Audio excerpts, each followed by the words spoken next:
Welcome. I am so glad you have found your way here tonight.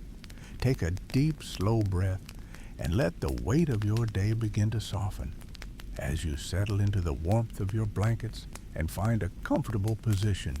We are going to embark on a journey of the mind. We are traveling to a place of profound stillness, a landscape defined by its silence and its staggering, breathtaking scale. Tonight, we explore the vast, quiet north. We are looking toward Canada. Close your eyes if you wish and imagine a map unfolding before you. Not a map of borders and lines, but a map of textures, of deep green forests, silver lakes, and white frozen tundras. Canada is a land that hums with a quiet power. It is the second largest country on our entire planet by landmass, covering nearly 10 million square kilometers. It is a space so immense that the human mind can barely hold the image of it all at once. To understand just how much room there is to breathe here, consider the passage of time across the land. As you travel from the rugged, salt-sprayed cliffs of the Atlantic in the east to the towering, mist-covered rainforests of the Pacific in the west, you would pass through 6 different time zones. When the first light of dawn is just beginning to touch the colorful houses of Newfoundland, the people in the Yukon are still deep in the quietest hours of their night, tucked away under a blanket of stars. It is a country that experiences the rhythm of the sun in chapters, a land so wide that it contains the morning and the middle of the night all at once. If you were to take the entirety of the European Union, every bustling city, every rolling vineyard, and every ancient mountain range from dozens of different nations and place it within the borders of Canada, there would still be room left over. It is a wilderness that feels truly infinite. It is a place where you can look toward the horizon and know with a sense of peace that the land continues on, undisturbed and ancient, for thousands of miles in every direction. Before we drift deeper into the heart of this great expanse, I would like to gently invite you to subscribe to this channel and like this video if you find this tranquility helpful for your rest. It is a small gesture that helps us keep this space quiet and peaceful for you, ensuring these journeys are always here whenever you need to find sleep. As we hold this image of a massive, solid continent in our minds, it is easy to focus only on the interior, the endless rows of pine trees and the hidden valleys. But the true complexity of this scale reveals itself when we move away from the center and reach the very edge of the world. To truly understand the magnitude of the North, we must look at where the earth finally meets the water. The perimeter of this nation is not a simple line, but a jagged, winding boundary that stretches further than any other on earth. It is a coastline that seems almost impossible in its length, touching the freezing depths of 3 different oceans. Imagine standing at the very edge of the world, where the solid earth finally yields to the rhythmic pulse of the sea. In most places, a coastline is a simple boundary, a relatively straight path where the sand meets the surf.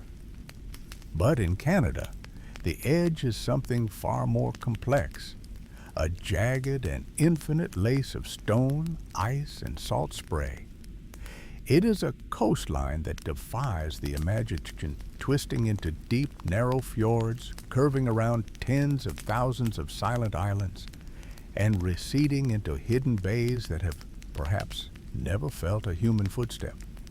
If you were to take a thread and carefully lay it along every curve, every inlet, and every rocky outcropping of this nation, that thread would stretch for over 202,000 kilometers. It is, by a staggering margin, the longest coastline of any country on our planet. To put that distance into a perspective that the mind can hold, imagine deciding to walk that entire perimeter. If you were to walk at a steady pace, never stopping to sleep, never pausing to rest or eat, it would take you more than 30 years to complete the journey. It is a distance so vast that a single human lifetime is barely enough to witness its entirety. It is a boundary that seems to fold in on itself, creating a fractal pattern of land and water that goes on forever. This incredible boundary does not just face one horizon. It reaches out to touch three of the world's great oceans. To the west, the rugged, mist-shrouded peaks of British Columbia meet the deep, cold blues of the Pacific. Here, the water is ancient and powerful, carving out deep inlets that reach into the heart of the mountains. To the east, the colorful fishing villages and towering cliffs of the Maritimes stand firm against the restless gray-green surges of the Atlantic. And to the north, the land dissolves into a labyrinth of ice and stone as it meets the silent, frozen expanse of the Arctic Ocean, a place of profound stillness where the sea and the sky often become one. As you lie there, perfectly still, try to imagine the sound of those three oceans. It is not a loud or crashing sound in this moment, but a low, constant hum that vibrates through the very bedrock of the continent. Picture the water as it moves, slowly, heavily, against the ancient rocks. Maybe you can hear the soft hiss of foam as a wave recedes over smooth, cold pebbles on a beach in Newfoundland. Perhaps you can feel the coolness of the salt air on your skin, a gentle breeze that has traveled thousands of miles across open water just to reach this shore. Take a slow, deep breath and let the rhythm of that distant tide become your own. Feel the weight of your body supported by the earth, just as the land supports the weight of the sea. But as immense as these oceans are, the story of water in this land does not end at the coast. If you were to rise high above the clouds and look down, you would see that the interior of the country is not just a solid mass of earth. It is a shimmering mosaic, a land where the blue of the water often rivals the green of the trees. The vastness we find at the edges of the oceans is mirrored within the heart of the country itself, hidden in millions of quiet, still places where the water waits in the hollows of the earth. If you were to let your mind drift higher still, far above the clouds, the land below would begin to change in your mind's eye. From this height, the solid ground seems to dissolve into a shimmering tapestry of blue and green. It is as if a giant hand has scattered millions of tiny mirrors across the landscape, each one reflecting the soft, pale light of the sky. This is the true face of the North, a world defined not just by its earth, but by the water that cradles it. Canada is often called the land of 2 million lakes, though even that number feels like a humble estimate. In truth, there are more lakes here than in all the rest of the world's countries combined. It is a statistic so vast that it is hard to truly grasp. If you were to look at a map of the entire planet, more than half of all the natural lake area on Earth sits within these borders.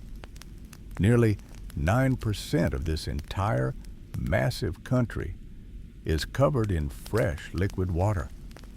It is a reservoir of life, a quiet, sprawling network of blue that stretches from the jagged mountains of the west to the ancient rocks of the east. as you breathe in slowly, imagine the stillness of just one of these lakes.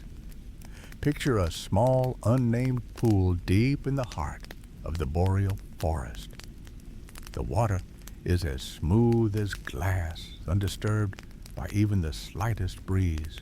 It is cool and deep, holding the secrets of the earth in its dark, silent depths.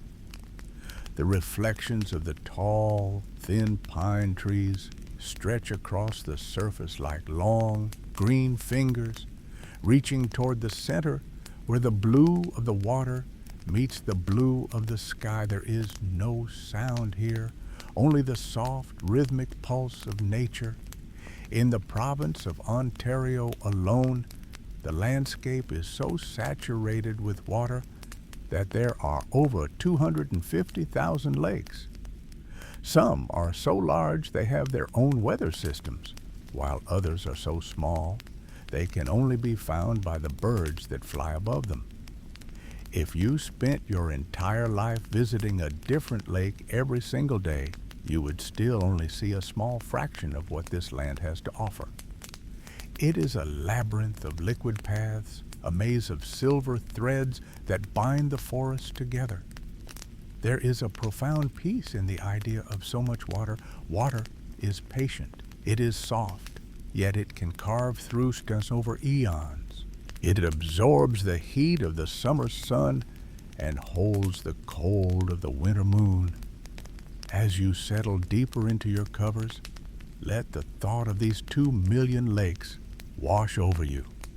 They are like 2 million quiet rooms, each one filled with stillness, each one a place where the world slows down to a crawl. But even within this vast quantity of water, there are wonders that challenge our understanding of how land and water interact. The geography here is not always simple. It is recursive, folding in on itself in ways that seem almost magical. As we move deeper into this watery world, we find places where the lines between the shore and the lake begin to blur, creating patterns that repeat themselves like a dream within a dream. This recursive beauty is perhaps most striking when we look toward the Great Lakes, where the land and water engage in a delicate, repeating dance. It is here that we find Manitoulin Island, a place that feels like a secret kept by the vast blue expanse of Lake Huron.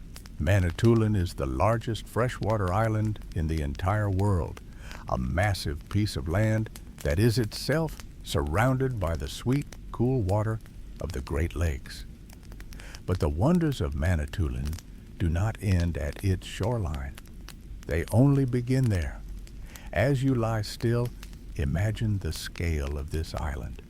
It is large enough to contain its own entire ecosystems, its own forests, its own towns, and most remarkably, its own lakes.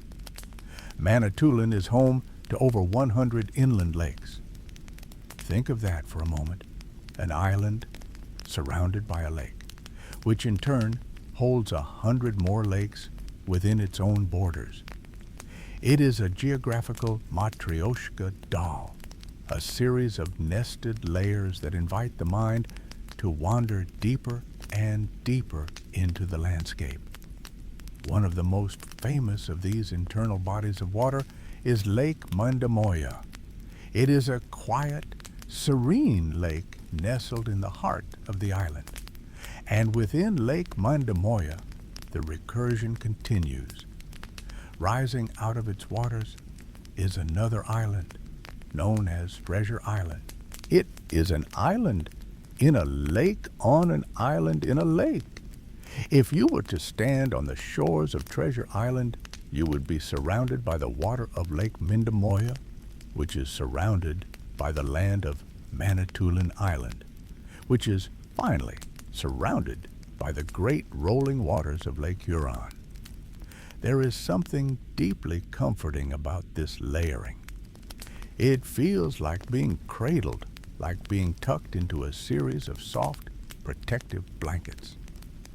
The world repeats itself in a rhythm of earth and water, earth and water. Each layer is a little quieter than the one before it, a little more secluded, a little more still. On Treasure Island, the sounds of the Great Lakes are a distant memory, replaced by the soft rustle of leaves and the gentle lap of the smaller lake against the shore. It is a place of absolute seclusion, a sanctuary within a sanctuary. Scientists call this recursive geography, but it feels more like a poem written in stone and silt. The island of Manitoulin is largely made of ancient limestone, part of the same geological formation that creates the famous Niagara Falls. This stone is patient. It has been shaped by the retreat of massive glaciers thousands of years ago, which carved out these deep basins and left behind the ridges that now form the islands within islands. Take a slow, deep breath and let your mind rest on the image of these nested worlds. Imagine the clarity of the water in these hidden lakes. Because they are tucked away from the larger currents of the Great Lakes, they are often incredibly still, acting as perfect mirrors for the sky above. You might see the reflection of a passing cloud or the silver glint of the moon mirrored once in the small lake, and then again in the Great Lake beyond the trees. This sense of layers, of things being tucked inside one another, reminds us that the Earth is not just a flat surface, but a complex, multidimensional world. Sometimes these layers interact in ways that we cannot see with our eyes, but can only feel through the subtle pull of the planet itself. Just as the land folds in on itself on Manitoulin, the very forces that hold us to the ground can behave in strange and unexpected ways as we move further north. The Earth, it seems, still holds mysteries that challenge our very understanding of physics, hidden beneath the surface of the ancient crust. As we travel further north from the nested islands of Manitoulin, leaving behind the intricate patterns of lakes within lakes, we enter a region where the very laws of physics seem to soften. We find ourselves at the edge of Hudson Bay, a vast inland sea that dominates the map of northeastern Canada. Here, the air is crisp, the horizon is wide, and the silence of the north is almost absolute. But beneath this quiet landscape lies a scientific mystery that feels like something out of a science fiction story. In the 1960s, when scientists began to map the Earth's global gravity field with precision, they discovered something unexpected. Gravity, it turns out, is not the same everywhere on Earth. In some places, the planet's pull is slightly stronger, and in others, it is slightly weaker. And right here, centered over the Hudson Bay region, there is a distinct gravity anomaly. The Earth's grip is noticeably lighter. Imagine for a moment that you are standing on the shore of this great bay. If you were to step onto a highly sensitive scale, you would find that you weigh just a fraction of an ounce less than you did further south. It is a very small amount, about the weight of a single paperclip, but the implications are fascinating. You are quite literally lighter here. The Earth is pulling on you with less force than it does in almost any other corner of the world. It is as if the planet is gently letting go, allowing you to feel a tiny bit more buoyant, a tiny bit more untethered. For decades, scientists debated why this was happening, and the answer they found takes us back deep into the history of our planet. 20,000 years ago, during the height of the last ice age, almost all of Canada was buried under the Laurentide ice sheet. This was a massive, heavy blanket of ice, stretching for millions of square miles and reaching a thickness of over 2 miles in some places. The sheer weight of this ice was so immense that it actually deformed the Earth's crust, pushing it down into the mantle, much like a finger pressing into a soft cushion. When the ice finally melted 10,000 years ago, the heavy weight was lifted, but the Earth's crust didn't just snap back into place. Instead, it began a very slow, very patient process of rising back up. Scientists call this isostatic rebound. Because the land is still indented from that ancient weight, there is less mass directly beneath the surface in the Hudson Bay area than there is in other parts of the world. And because gravity is tied to mass, less mass means a weaker pull. The Earth is still remembering the ice. Every year, the ground beneath Hudson Bay rises by about half an inch, slowly filling in the space left behind by the glaciers. It is a slow-motion recovery that has been unfolding for millennia and will continue for thousands of years to come. There is also a second reason for this lightness, hidden even deeper underground. Miles below the surface in the Earth's mantle, there are slow-moving currents of molten rock called convection currents. In this specific region, these currents are pulling downward, further reducing the density of the Earth beneath your feet. It is a beautiful thought to dwell on as you drift toward sleep. The idea that the ground beneath us is not a static, unmoving thing, but a living, breathing landscape that carries the memory of the ancient past. The Earth is still reacting to the touch of the ice, still shifting and sighing as it settles back into its natural shape. This sense of deep geological time is felt most strongly in the rock itself. The Hudson Bay gravity anomaly exists because of the way the Earth's crust has moved, but that crust is made of something incredibly durable and ancient. As we move away from the shifting waters of the bay and deeper into the heart of the continent, we encounter the true foundation of the land, a vast, unyielding expanse of stone that has stood the test of billions of years. This is the bedrock of the North, a place where the history of the world is written in the very grain of the Earth. As we look out from the shores of Hudson Bay, we are looking at the heart of one of the world's most significant geological features. This is the Canadian Shield. If you were to look at a map of North America from high above, you would see a massive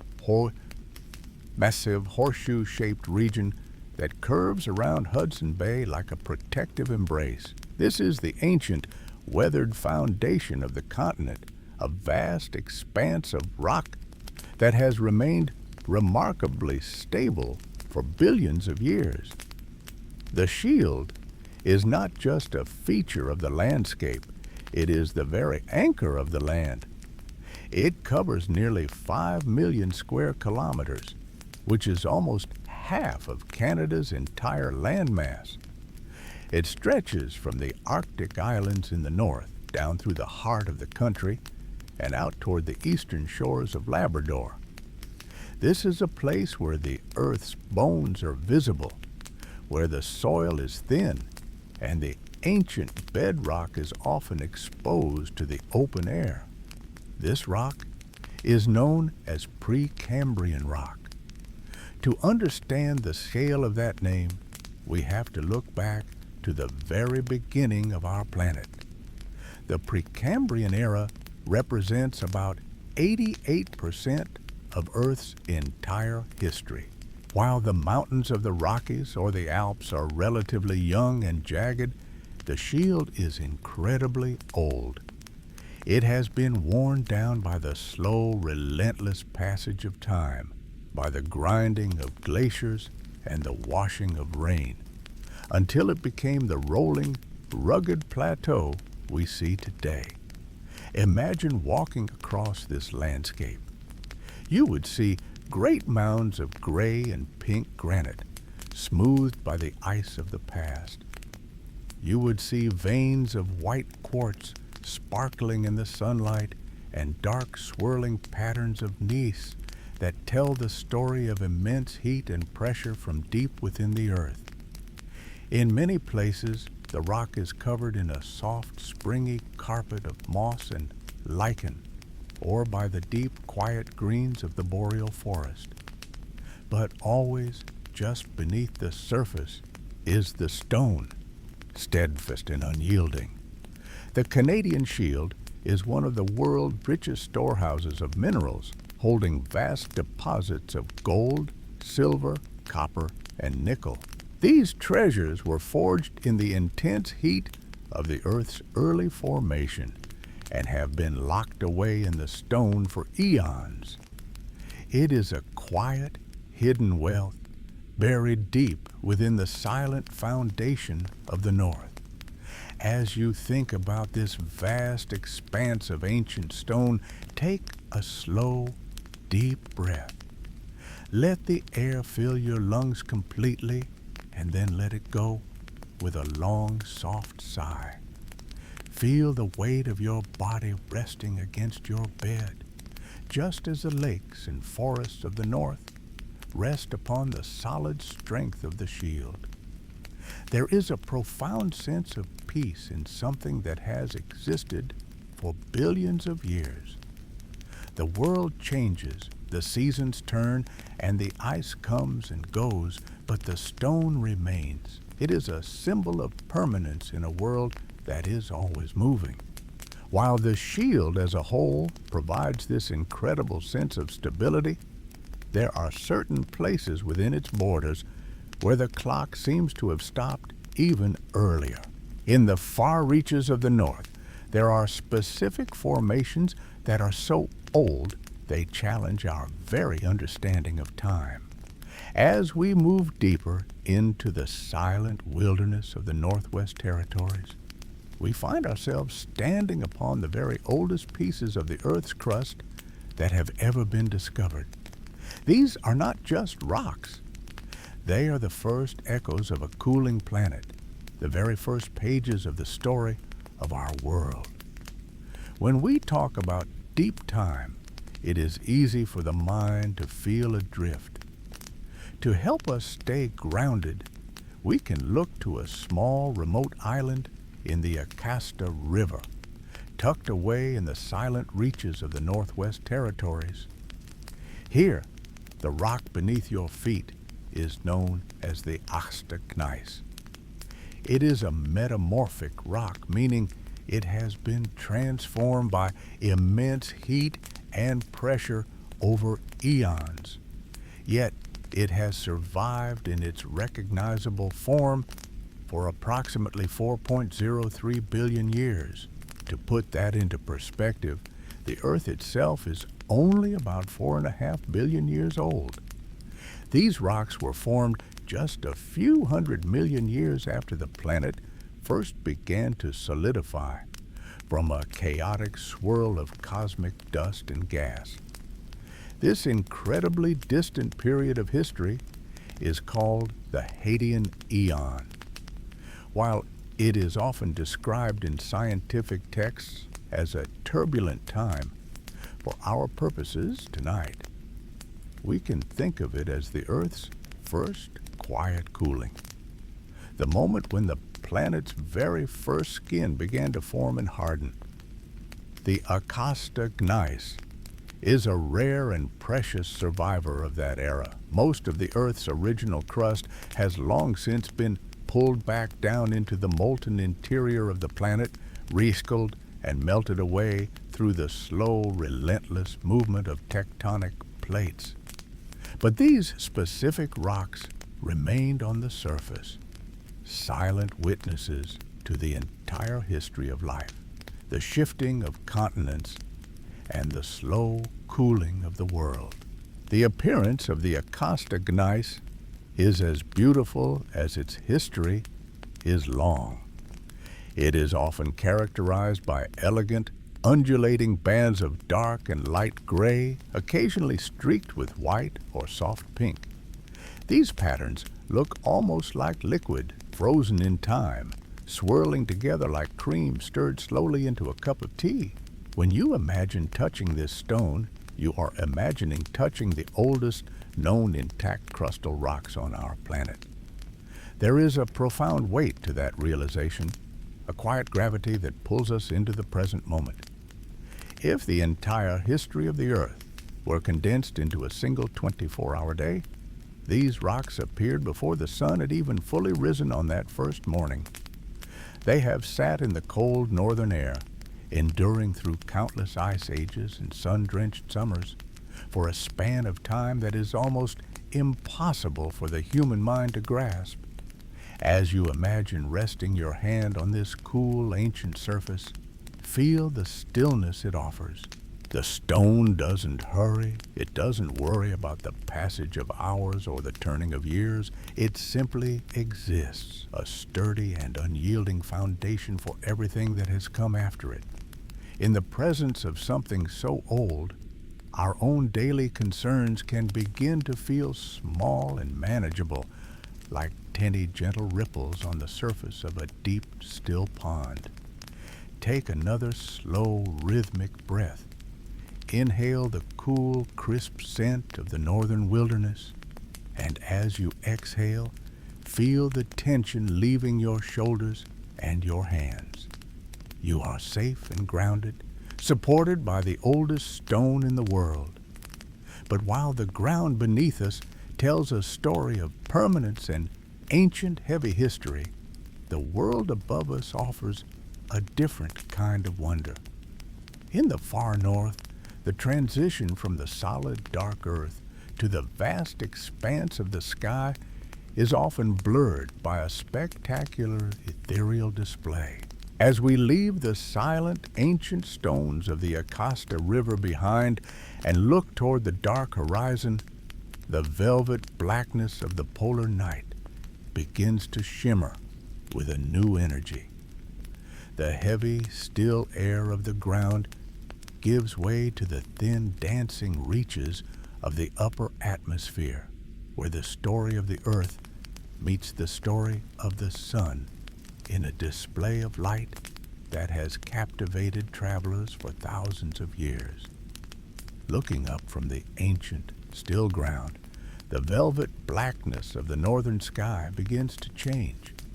It starts as a faint, ghostly brushstroke of pale green, so subtle you might mistake it for a trick of the eye or a distant cloud catching a stray beam of moonlight. But as you watch, the stroke of light begins to pulse. It grows brighter, stretching across the stars in a long, elegant arc. This is the Aurora Borealis, the northern lights, a silent symphony of color that has inspired wonder and myth for as long as humans have walked these northern lands.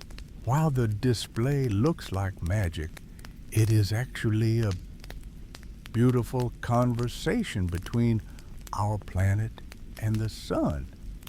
Far away, across the cold vacuum of space, the sun is constantly releasing a stream of tiny, energetic particles known as the solar wind. These particles travel millions of kilometers, carrying the sun's energy toward us. As they reach the Earth, they encounter our planet's magnetic shield, an invisible force field that protects us. This shield gently funnels the solar particles toward the north and south poles, where they finally dip down and collide with the gases in our upper atmosphere. When these high-speed particles strike the atoms in our air, they pass on their energy, causing the atmosphere to glow much like the gas inside a neon sign. The specific colors we see depend on which gases the solar particles are bumping into. The most common color, that soft iconic lime green, is created when the particles hit oxygen atoms about 60 miles above the Earth. If the particles reach even higher altitudes and strike oxygen there, they can produce a rare, deep crimson red. When nitrogen is involved, the sky might shimmer with delicate shades of blue or a regal, vibrant purple along the lower edges of the lights. In the city of Yellowknife, in the Northwest Territories, the conditions for this display are almost perfect. Known as the Aurora capital of the world, Yellowknife sits directly beneath what scientists call the auroral oval. Because the land here is relatively flat and the weather often provides clear, crisp nights, the lights appear with the frequency and brilliance found almost nowhere else. On a quiet night in Yellowknife, you can look up and see the sky transformed into a cathedral of light. Imagine yourself lying back in the soft, deep snow, wrapped in layers of warm wool and down. The air is perfectly still and so cold it feels thin and pure. Above you, the lights begin to move more purposefully. They don't flicker or flash. Instead, they flow. They look like immense glowing curtains of silk being ruffled by a phantom breeze. They fold over themselves, twisting and spiraling in a slow-motion dance that seems to keep time with your own calm, steady breathing. There is no sound to the aurora, despite how powerful it looks. It is a completely silent phenomenon, a visual whisper that fills the entire dome of the sky as the green and purple ribbons drift overhead. They seem to wash away the worries of the day, replacing them with a sense of quiet awe. The vastness of the universe feels a little closer, a little more intimate, as you watch these celestial lights ripple and fade, only to reappear in a new, even more beautiful shape. Take a moment to visualize those dancing curtains of light. See the way the green softens into a hazy glow before sharpening into a bright, defined edge. Feel the immense peace of the Arctic night, where the only thing moving is the light itself. This celestial dance is guided by the same invisible forces that have shaped our world for eons, directed by a magnetic pull that reaches out from the very heart of the earth. As the lights sway above you, they follow the invisible lines of a magnetic world, leading us toward the mysterious point that governs every compass on the planet. The invisible lines that guide those dancing lights are the same ones that direct every compass on Earth, reaching out from the deep, molten heart of our planet. This is the realm of the magnetic North Pole, a point of silent, irresistible influence that has, for nearly all of recorded history, been a uniquely Canadian treasure. Imagine a compass needle, delicate and thin, shivering slightly, as it feels the pull of the far north. For centuries, that needle pointed toward the rugged islands and icy channels of the Canadian Arctic archipelago, guiding explorers and sailors through the mist and the cold. In 1831, the explorer James Clark Ross first located the magnetic North Pole on the Boothia Peninsula in what is now Nunavut. For a long time, it felt as though the pole was a permanent part of the Canadian landscape, as much a fixture of the North as the permafrost and the silence. But the Earth is a living, changing thing, And deep beneath the crust, the churning of liquid iron in the outer core creates a magnetic field that is constantly shifting. The magnetic North Pole is a wanderer, a traveler that never stays in one place for very long. Lately, this wandering has turned into a steady, purposeful journey. The pole is currently moving away from the Canadian coast and heading toward Siberia, gliding across the Arctic Ocean at a speed of about 55 kilometers per year. This is a remarkable pace in geological terms, roughly 150 meters every single day. If you were to stand on the ice where the pole was a year ago, you would find that the point of absolute magnetic north has already drifted far beyond the horizon, pulled along by the invisible currents deep within the earth. There is something deeply peaceful about the thought of this invisible force drifting silently across the top of the world. It doesn't leave a trail and it doesn't make a sound, yet it governs the navigation of every ship at sea and every bird migrating through the autumn sky for centuries. Canada was the guardian of this magnetic center, the place where the world's orientation converged. Even as it moves toward the distant shores of Siberia, the history of its discovery remains etched into the maps and the stories of the Canadian North. It is a reminder that the world is always in motion, even when it feels perfectly still. The same forces that pull on a compass needle are part of a larger cosmic connection between our planet and the space that surrounds it. As the magnetic pole shifts silently beneath the polar ice, we are reminded that our Earth is constantly being shaped, not just by the slow movements of its internal heart, but also by sudden, powerful events from the stars above. While the magnetic field acts as an invisible shield, the surface of the land still bears the visible scars of moments when that shield was pierced by travelers from the deep reaches of the solar system. If you were to look down at the Earth from the silent, weightless heights of the International Space Station, gliding over the rugged forested landscape of eastern Canada, your eyes would eventually be drawn to a perfect, shimmering circle. It is a shape so precise and so massive that it looks almost intentional, like a giant silver ring dropped onto a velvet green tapestry.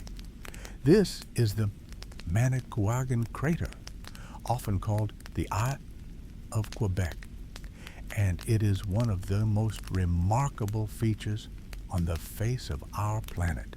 To understand the Eye of Quebec, we have to look back across an immense span of time, long before humans walked the earth, to a moment roughly 214 million years ago.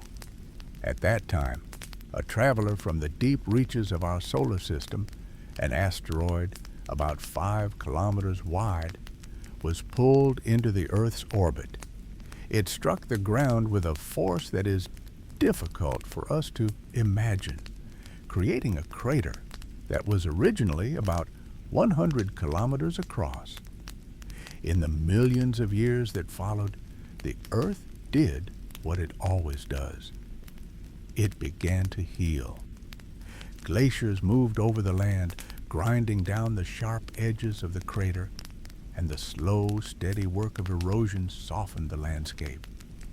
Eventually, the hollowed-out ring surrounding the center of the impact site filled with water, creating a circular lake that cradles a large mountainous island in its center. This island, known as René Levasseur Island, is actually larger than the lake that surrounds it. From above, the deep blue of the water and the dark green of the island's forests create the unmistakable image of a giant iris looking up toward the stars from which it came. There is a profound sense of peace in the Manicouagan crater today, What was once a moment of incredible energy and transformation has become a place of absolute stillness.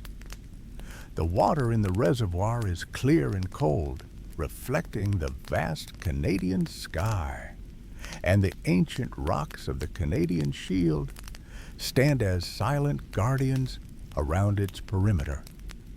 It is one of the oldest and largest known impact craters on Earth, a permanent record of our planet's long and storied relationship with the cosmos. As you visualize this great quiet circle resting in the heart of the wilderness, take a moment to check in with your own body. If you feel any lingering tension in your shoulders, allow them to soften and drop. Let them sink deeper into the support beneath you, releasing the weight of the day. Just as the earth settled and found its balance after the ancient impact, let your own breath become steady and calm.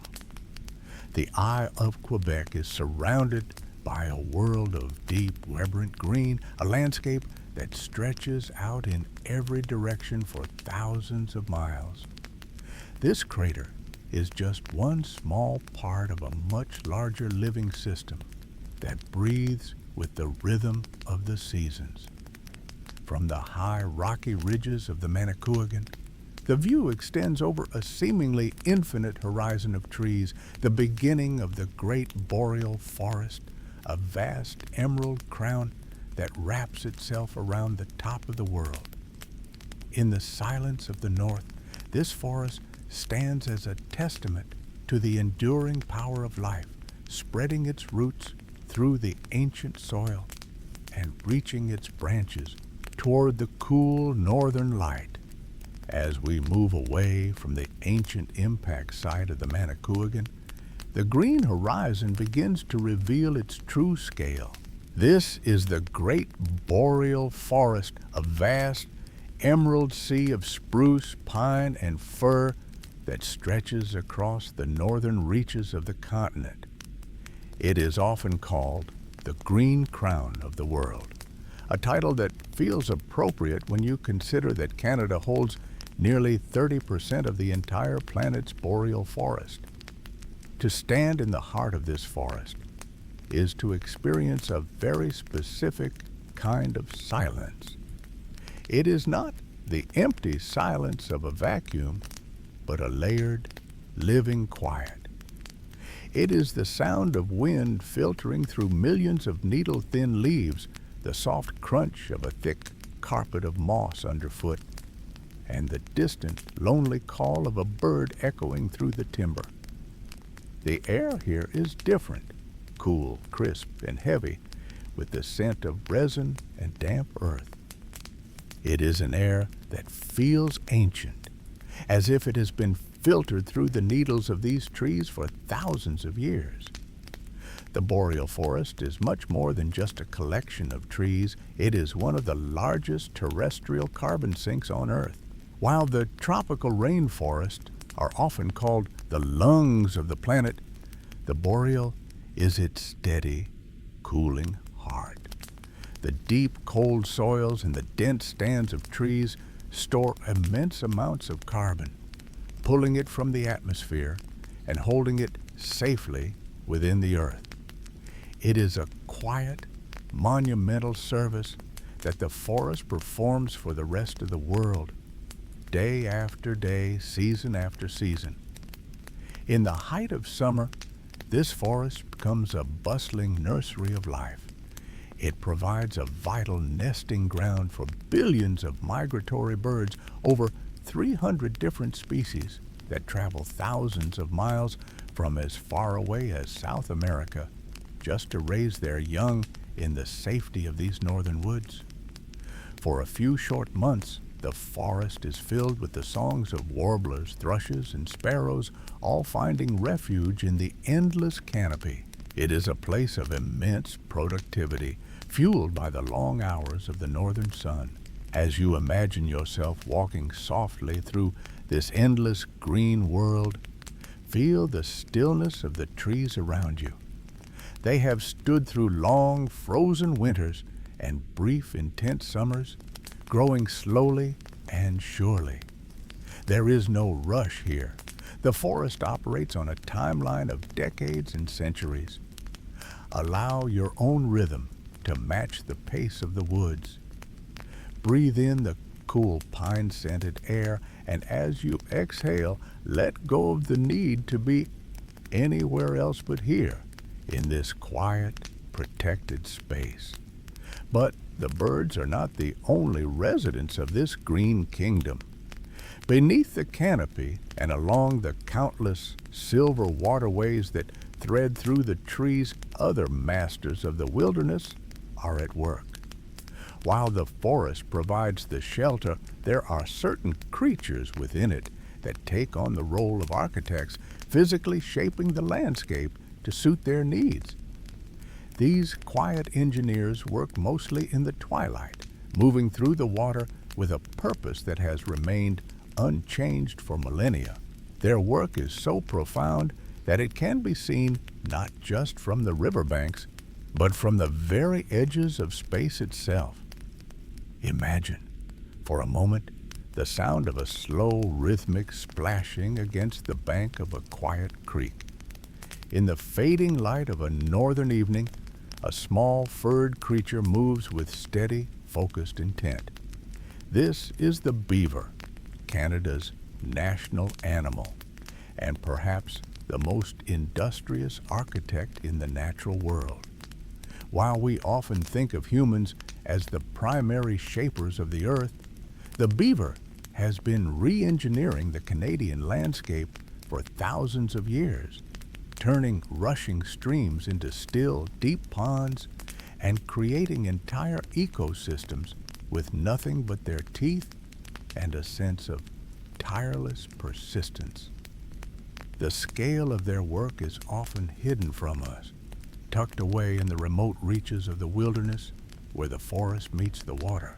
But in the vast, wild expanse of Wood Buffalo National Park, which straddles the border between Alberta and the Northwest Territories, there exists a structure so massive it challenges our understanding of what a small animal can achieve. Hidden deep within the wetlands, far from any hiking trail or human road, lies the world's largest beaver dam. It is a staggering 850 meters long, nearly double the length of the Hoover Dam.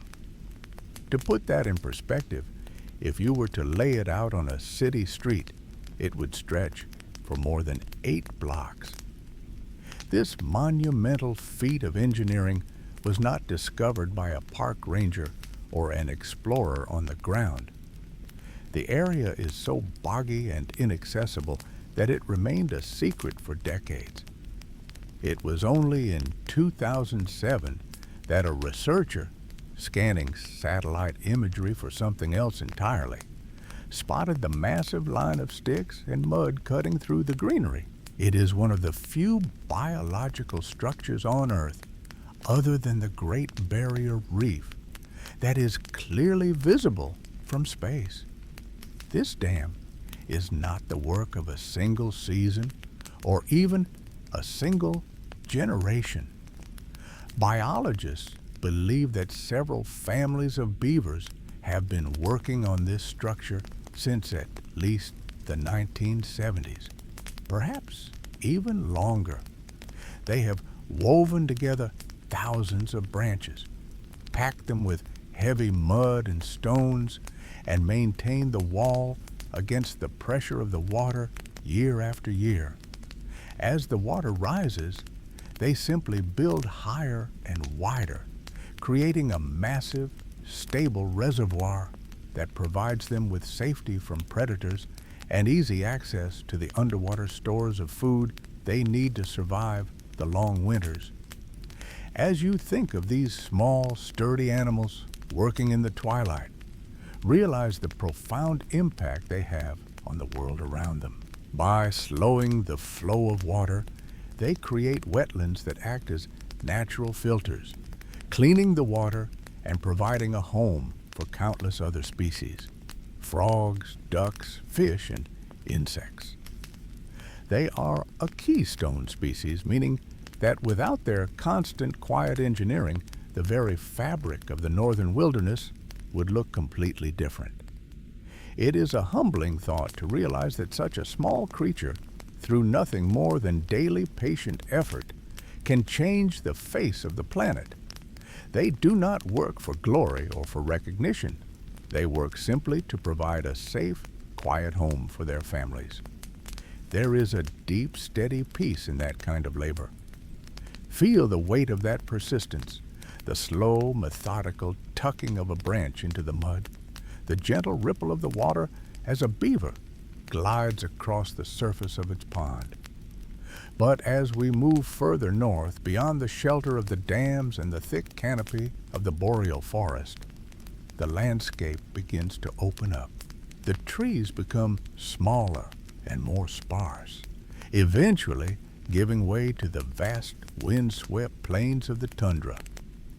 Here, the water begins to freeze into solid sheets of white, and the animals we encounter are no longer the hidden architects of the woods, but the great, powerful masters of the ice.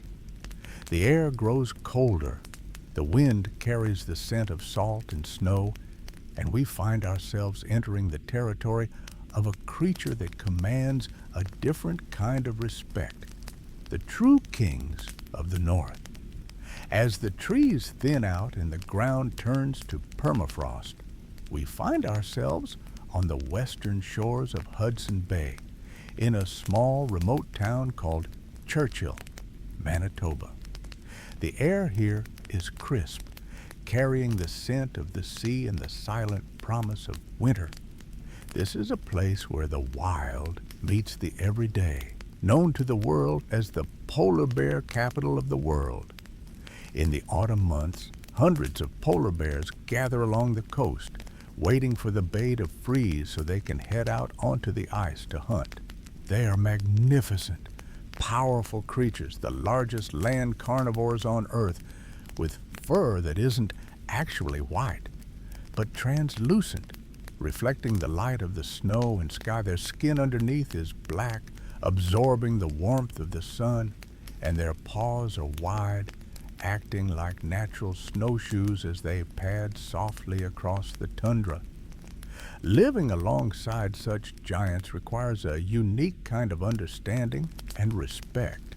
In Churchill, the relationship between humans and bears is built on a quiet, shared rhythm.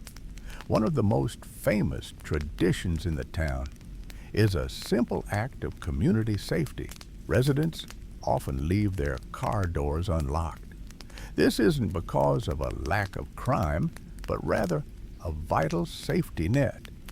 If a pedestrian happens to encounter a bear while walking through town, an unlocked car door provides a quick and accessible place to find shelter until the bear moves on. It is a silent agreement, a way of looking out for one another in a land where nature is always close at hand. For bears that wander a bit too close to the town's center or become a little too curious about human settlements, there is a specialized facility known affectionately as the Polar Bear Jail. Officially called the Polar Bear Holding Facility, it serves a vital purpose for both the bears and the people. Rather than harming the bears or letting them become accustomed to human food, the conservation officers detain them in a quiet, low-stress environment, and inside the bears are kept safe, given water, and monitored closely. They wait there, much like the bears on the coast, for the seasons to shift and the temperature to drop.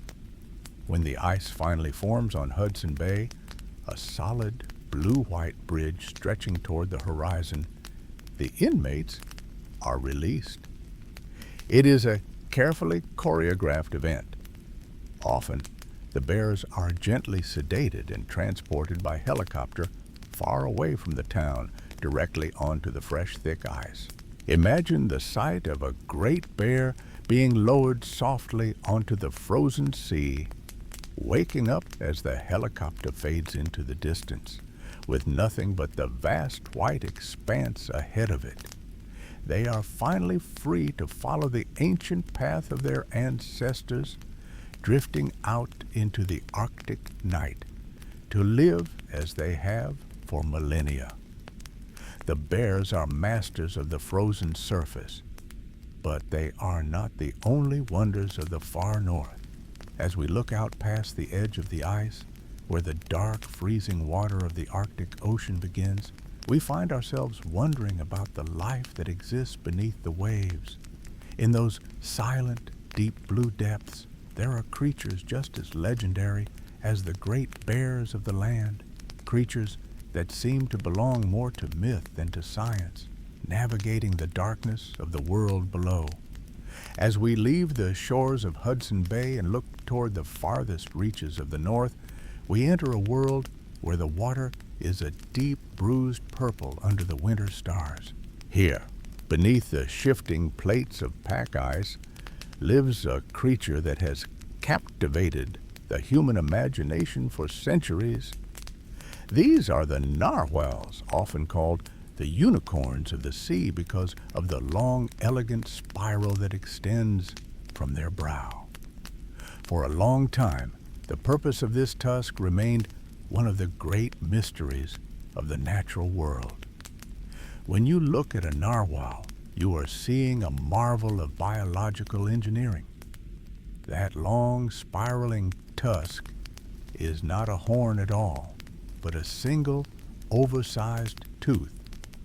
Usually found on the males, it is actually the left canine that grows directly through the upper lip, swirling in a left-handed direction.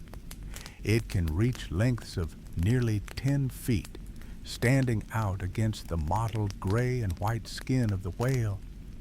But its most incredible feature isn't its size, it's its sensitivity. The tusk is filled with millions of tiny nerve endings, allowing the narwhal to feel the water in a way few other creatures can. It can sense the saltiness of the sea, the temperature of the currents, and perhaps even the presence of other narwhals nearby. It is a bridge between the animal's mind and the vast, cold environment it calls home. The narwhal is a creature of the deep. While we might imagine them lounging near the surface, they are actually world-class divers. In the pursuit of their favorite prey like Greenland halibut or Arctic cod, they will leave the air behind and descend into the lightless depths of the Arctic Ocean. They can dive to depths of 1,500 meters or nearly a mile down, where the pressure is intense and the darkness is absolute. Down there, in the quiet, crushing weight of the deep, they use echolocation to navigate. They send out pulses of sound that bounce off the seafloor and the fish around them, creating a map of the world in their minds made entirely of echoes.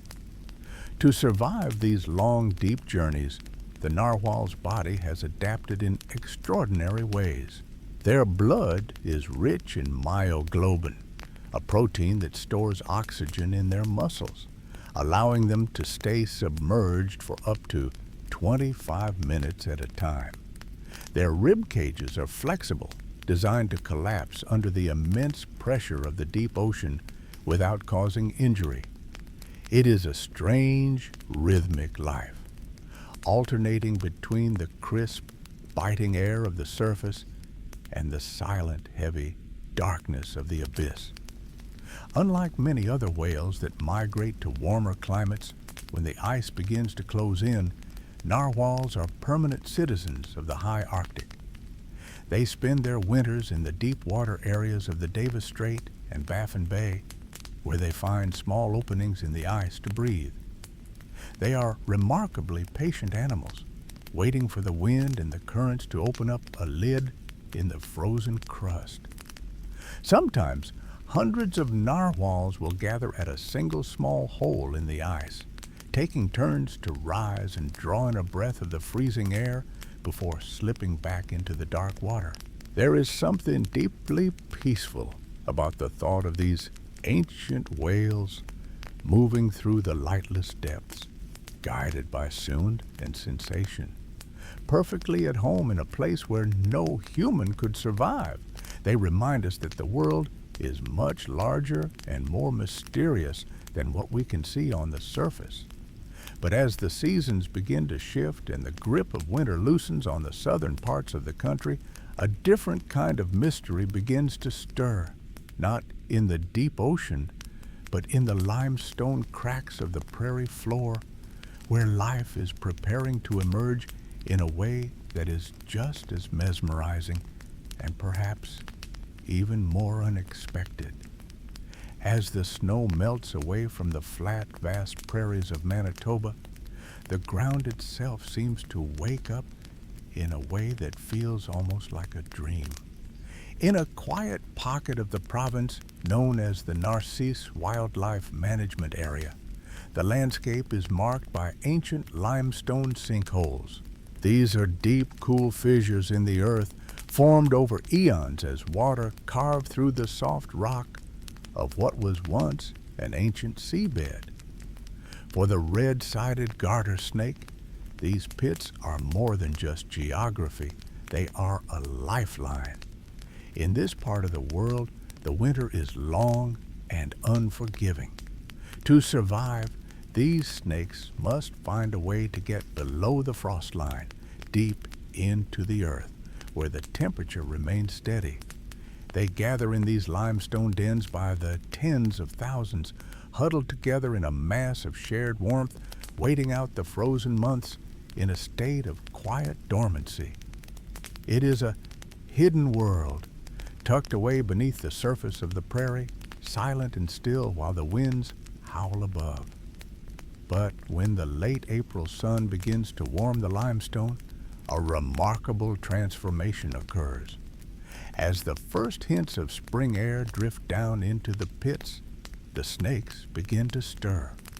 What starts as a few solitary individuals soon becomes a literal tide of life. From every crack and crevice, the snakes emerge, pouring out onto the rocky ground. At the height of the emergence, there can be as many as 70,000 snakes visible at once, creating a sight that is found nowhere else on the planet. From a distance, the ground appears to be moving, as if the earth itself has found a way to flow like water. This is the living carpet of Narcissus. Up close, you can see the intricate patterns of their scales, vibrant greens, deep blacks, and the namesake red stripes that run along their sides. They are small, gentle creatures, and their movements are fluid and rhythmic. They weave through the grass and over the warm stones, driven by a biological clock that has guided their ancestors for millennia. The primary goal of this mass gathering is the continuation of their species. Because they have all emerged at the same time and in the same place, the air is thick with pheromones. This leads to the formation of mating balls, where dozens of smaller male snakes cluster around a single, larger female. It is a flurry of activity, yet it remains strangely peaceful to witness. There is no aggression, only a soft, persistent rustling. The sound of thousands of tiny bodies moving in unison, like the sound of dry leaves caught in a gentle breeze. As you visualize this scene, let yourself feel the steady, unhurried pace of the natural world. There is no rush here, only the inevitable pull of the seasons. The snakes do not hurry their emergence. They wait for the precise moment when the earth is ready to receive them. Take a slow, deep breath and imagine the warmth of that spring sun on your own skin. Feel the weight of your body settling into your bed, just as the limestone holds the warmth of the day. Nature has its own rhythms, its own cycles of waking and sleeping, and we are a part of that same quiet order. The world is full of these small hidden wonders, operating on a scale that reminds us to be patient and to trust in the process of rest and renewal. The snakes will eventually disperse, sliding away into the surrounding marshes and forests to spend their summer in solitude, before the first frost calls them back to the safety of the dens once more.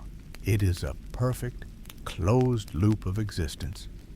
And just as the prairie floor holds its secrets in the limestone, the great forests further west hold mysteries of their own, creatures so rare and ethereal, they seem to belong more to the world of spirits than to the world of animals. Leaving the sun-drenched limestone of the prairies behind, we travel further west, crossing the towering snow-capped peaks of the Rockies, and descending into the lush, emerald depths of the Pacific coast.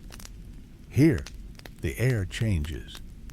It becomes heavy with the scent of damp earth, salt spray, and ancient cedar. We have entered the Great Bear Rainforest, a vast wilderness that stretches along the rugged coastline of British Columbia. It is one of the largest remaining temperate rainforests on Earth, a cathedral of moss-covered trees where the mist hangs low, clinging to the branches like a soft gray blanket. In the heart of this silent, dripping green world, there lives a creature so rare and ethereal that for generations it was known to many only through the oral histories of the First Nations people. This is the spirit bear. To the Kitasoo / Sai and Gitga'at people, it is known as the Mokski M'ol, a sacred being that serves as a reminder of a time when the world was covered in ice. Though its snowy coat might suggest otherwise, the spirit bear is not a polar bear, nor is it an albino. It is actually a Kermode bear, a unique subspecies of the North American black bear. Its pale, creamy fur is the result of a rare recessive gene, a biological gift that occurs only when both the mother and father carry the specific trait.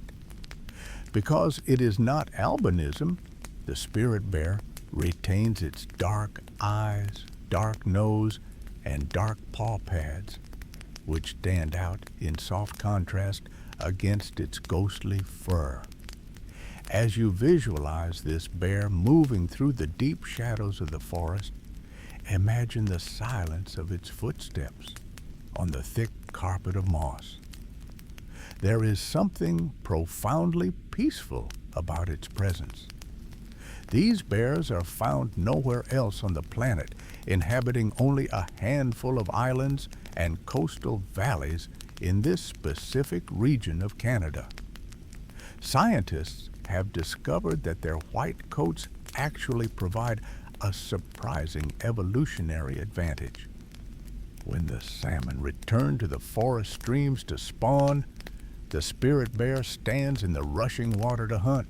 To a fish looking up from below, the white fur of the bear blends into the brightness of the sky and the white foam of the rapids, making the bear nearly invisible. In the dappled light of the stream, the spirit bear is a more successful hunter than its black-furred siblings. Take a slow, quiet breath and let the image of this pale guardian of the forest bring a sense of calm to your mind. See it moving slowly, unhurriedly through the ancient Sitka spruce and western red cedars. It is a creature of patience and solitude, perfectly adapted to the rhythm of the rain and the cycle of the tide. The Great Bear Rainforest is a place where the land and the sea are one, and where the health of the animals is inextricably linked to the ancient trees that shelter them. These trees are more than just wood and leaf. They are living, breathing entities that store the history of the earth in their rings. As the seasons begin to turn and the deep chill of winter starts to soften, these giants of the forest begin to stir. Deep within their trunks, a hidden sweetness starts to move. A slow, golden lifeblood that has its own remarkable story to tell. Far to the east, in the hardwood forests of the Atlantic provinces and Quebec, this same biological awakening creates a phenomenon that is uniquely Canadian, where the very essence of the tree is transformed into a liquid gold that has sustained people for centuries. As the deep chill of winter begins to soften in the eastern hardwood forests, a quiet internal rhythm takes hold of the sugar maple trees. This is the science of the spring thaw, a delicate biological window that lasts only a few weeks, yet it defines the landscape of the Canadian spring. While the ground may still be covered in a blanket of melting snow, the trees are beginning to wake up, responding to a very specific set of environmental cues. To understand how this liquid gold is created, we must look at the physics of the tree itself. The sap only flows when the temperature fluctuates in a precise way. The nights must be freezing, dropping below zero, while the days must be warm and sunny. During the cold night, the gases within the tree's wood fibers contract, creating a natural vacuum. This vacuum draws water up from the soil through the roots, where it mixes with the sugars the tree stored during the previous summer's photosynthesis. This mixture becomes the sap, a clear, slightly sweet liquid that looks almost exactly like water. When the morning sun hits the bark and the temperature rises, the gases expand again, creating positive pressure within the trunk. This pressure gently pushes the sap back down toward the roots. It is during this downward journey that the sap can be harvested. If you were to stand in a quiet maple grove during this time, you might hear the rhythmic, metallic tink, tink, tink of sap hitting the bottom of a bucket, or the soft hum of modern vacuum tubing systems that carry the liquid to the sugar shack. The transformation from sap to syrup is a lesson in patience and concentration. When it first leaves the tree, the sap is only about 2% sugar. To reach the thick amber consistency we recognize, it must be boiled for hours to evaporate the water. The scale of this process is truly remarkable. It takes approximately 40 liters of raw sap to produce just 1 single liter of finished maple syrup. Imagine 40 large buckets of clear liquid being slowly reduced, steam rising into the cold spring air until only a small concentrated jar of sweetness remains. This process is not just a tradition. It is a cornerstone of the Canadian identity and economy. Canada is responsible for an astonishing 71% of the world's maple syrup supply, with the vast majority of that coming from the province of Quebec.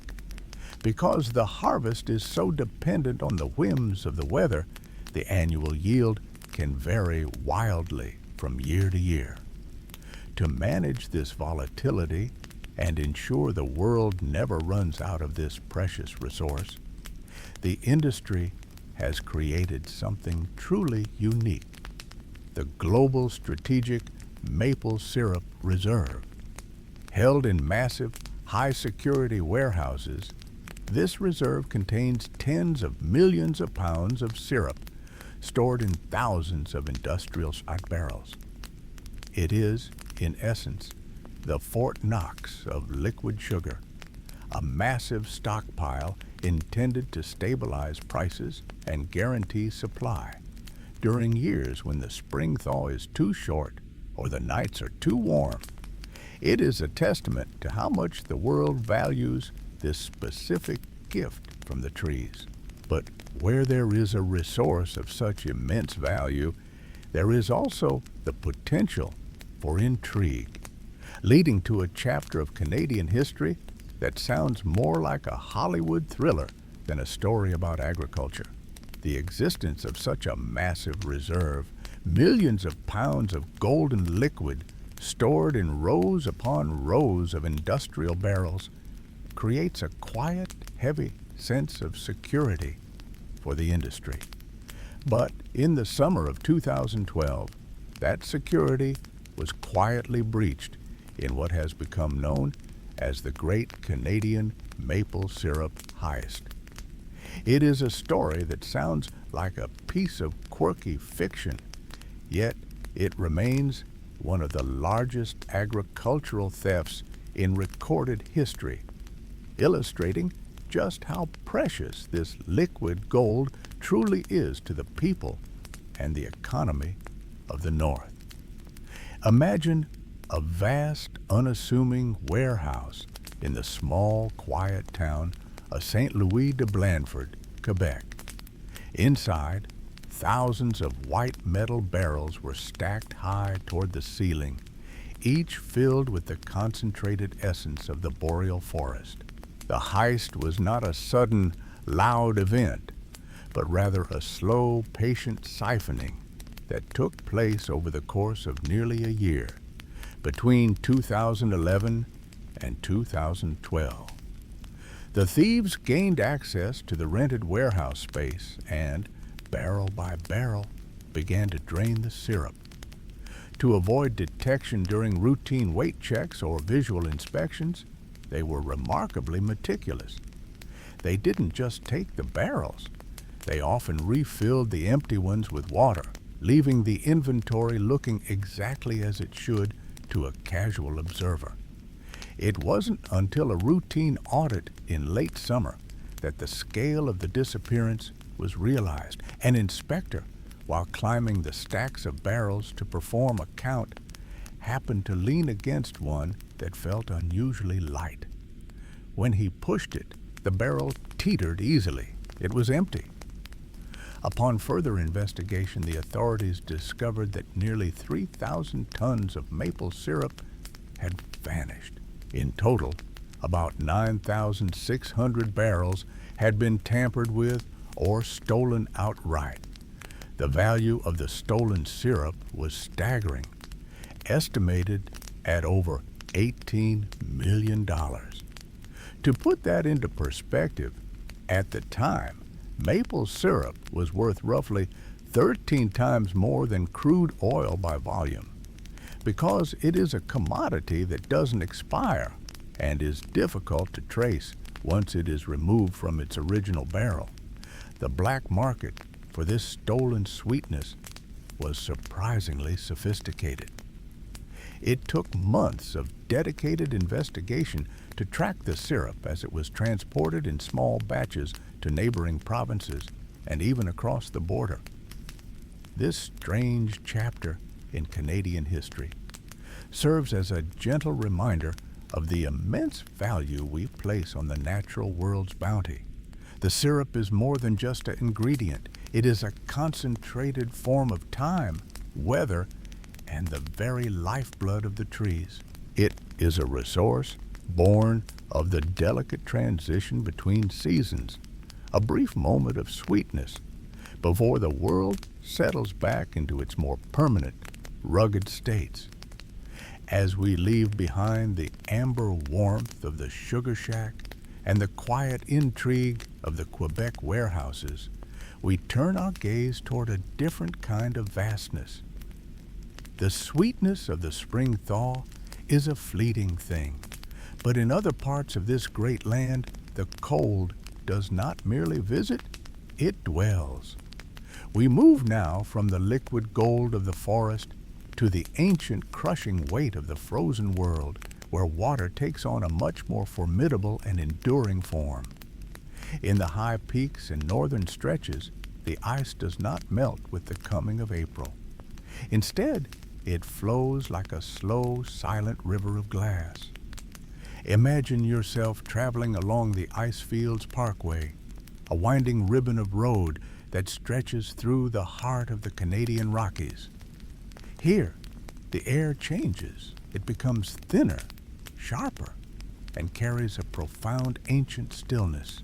You are surrounded by peaks that touch the clouds, but the true wonder lies in the valleys between them, where the earth is draped in a heavy, brilliant white mantle. This is the realm of the Columbia Icefield, a massive expanse of frozen history that rests atop the continental divide.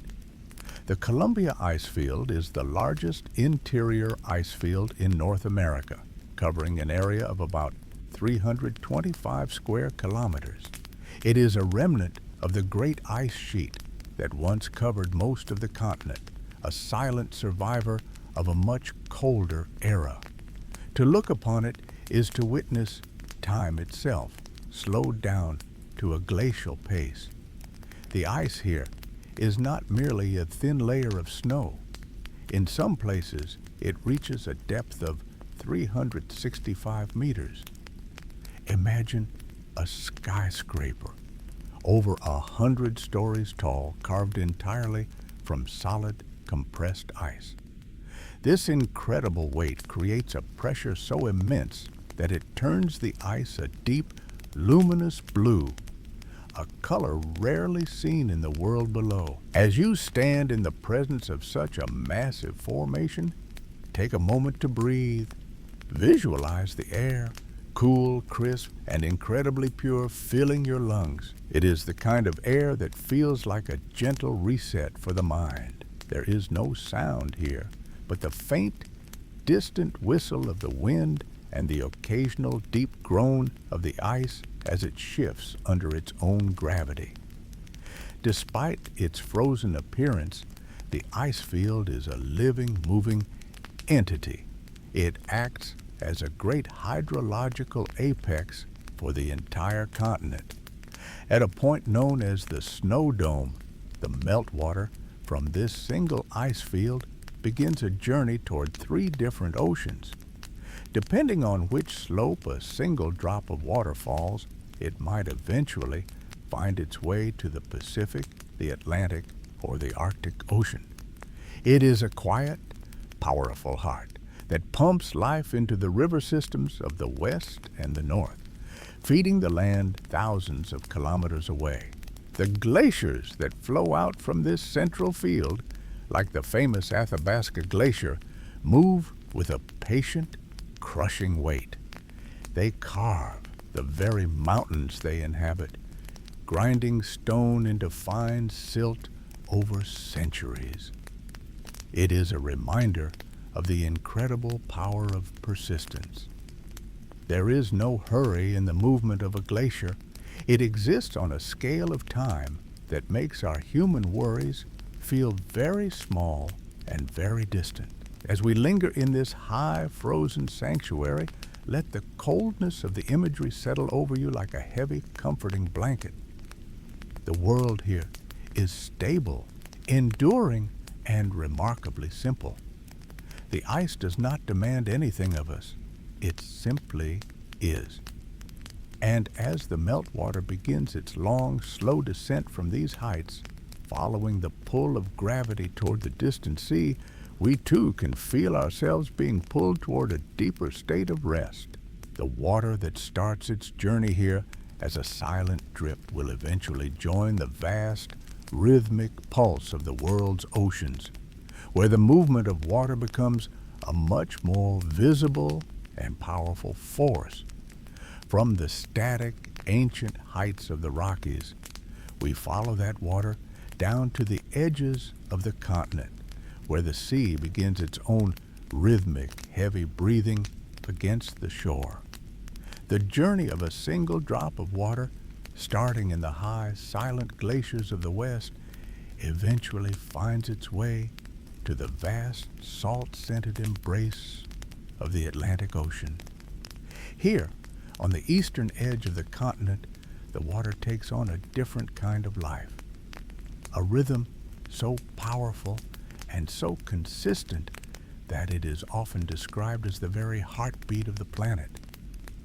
We find ourselves at the Bay of Fundy, a stretch of water nestled between the provinces of New Brunswick and Nova Scotia.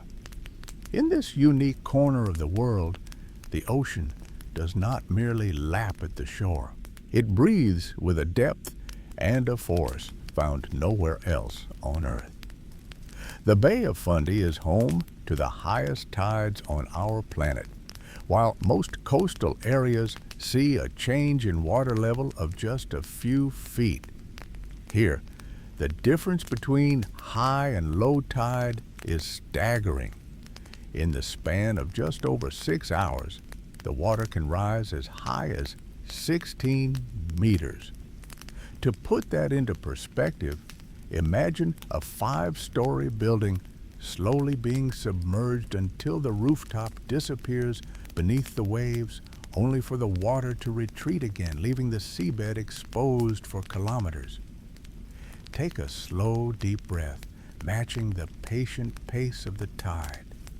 As you inhale, imagine the weight of the Atlantic Ocean pushing into the narrow, funnel-shaped bay. Scientists have calculated that every single day, twice a day, 160 billion tons of seawater flow in and out of the Bay of Fundy. This is a volume of water so immense that it exceeds the combined flow of all the world's freshwater rivers during the same period. It is a staggering display of celestial mechanics, the moon's gravity pulling on the Earth's oceans, creating a surge that resonates perfectly with the shape of the bay.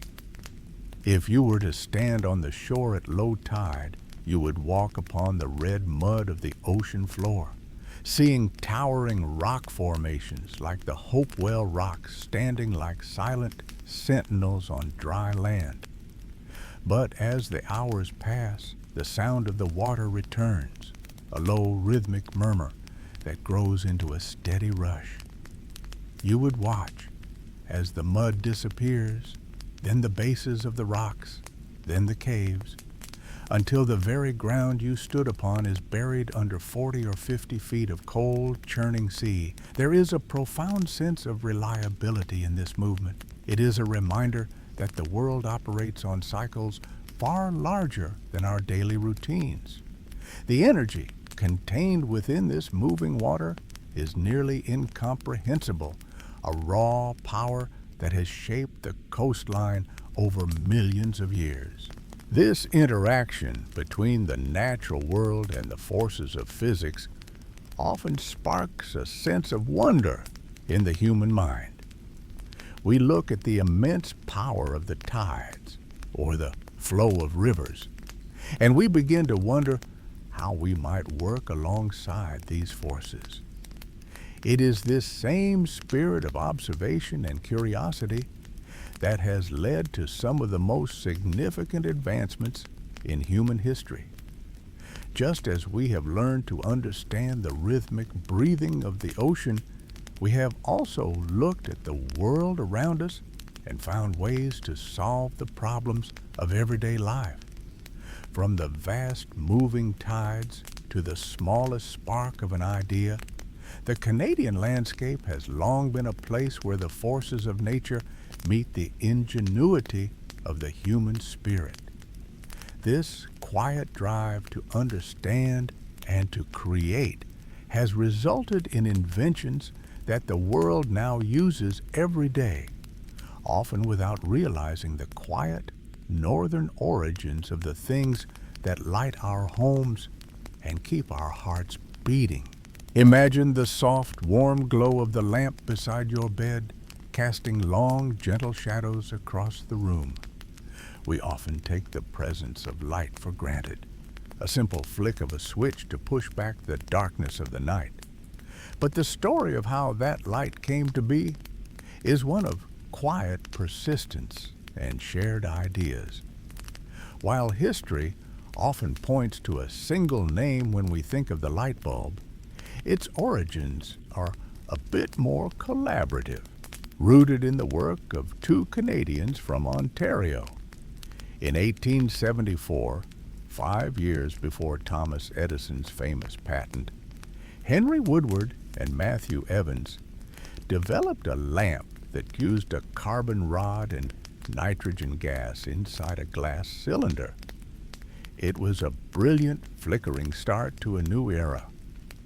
Though they eventually sold their patent to Edison, their early work remains a foundational spark in the history of how we light our world. It is a comforting thought as you rest in the dimness to realize that the very technology allowing you to see in the dark began with a quiet experiment in a northern workshop. This spirit of solving problems, of looking at a challenge and finding a way to mend it, extends deep into the realm of human health. If you listen closely to the silence of the room, you might become aware of the steady, rhythmic beating of your own heart. It is a natural, eternal process, as reliable as the oceans we spoke of earlier. In 1950, a Canadian electrical engineer named John Hopps was studying the effects of hypothermia. During his research, he made a remarkable observation. If a heart had stopped beating because of the cold, it could be encouraged to start again through the application of a gentle, rhythmic electrical pulse. This discovery led him to create the world's very first external pacemaker. Though it was a large, cumbersome machine at the time, it was the ancestor of the tiny life-saving devices that now sit quietly inside the chests of millions of people, ensuring their hearts never miss a beat. It is a beautiful marriage of engineering and biology, a way to sustain the most fundamental rhythm of life. Perhaps the most profound gift to come from this quiet corner of the world was a discovery made in a laboratory at the University of Toronto in the early 1920s. Before 1921, there was no effective way to treat those whose bodies could not process sugar, a condition that was once a slow and difficult journey. But a small team, Frederick Banting, Charles Best, James Cullip, and J.J.R. McLeod, worked tirelessly to isolate a hormone they called insulin. Their success changed the world almost overnight. In an act of extraordinary kindness and humility, Banting refused to put his name on the patent, and the team sold the rights to the University of Toronto for only $1. Banting famously said that insulin does not belong to him, it belongs to the world. There is a quiet pride to be found in these contributions, not a loud or boastful pride, but a steady, reliable one. These inventions were not born from a desire for fame, but from a practical, compassionate need to make life a little better, a little safer, and a little brighter for everyone. As you settle deeper into your pillows, you might feel a sense of gratitude for these silent helpers, the light that guides us, the medicine that heals us, and the technology that keeps our hearts in sync with the world. These are the basics of modern life, the invisible threads of ingenuity that connect us all, woven together by minds that looked at the vastness of the world and decided to find a way to help. And just as Canada has shaped the ways we survive and thrive, it has also profoundly changed the ways we see the world and how we spend our quiet moments of play. Imagine the soft rhythmic hum of a film projector in a darkened room. It is a sound that has accompanied many of our most vivid dreams and stories. In the late 1960s, a group of Canadian filmmakers and engineers wanted to create a cinematic experience that was truly immersive, something that could match the sheer, overwhelming scale of the Canadian landscape itself. They developed what we now know as IMAX technology in the quiet town of Galt, Ontario. Before IMAX, cinema screens were like windows we looked through, but with this new invention, the screen became a world we stepped into.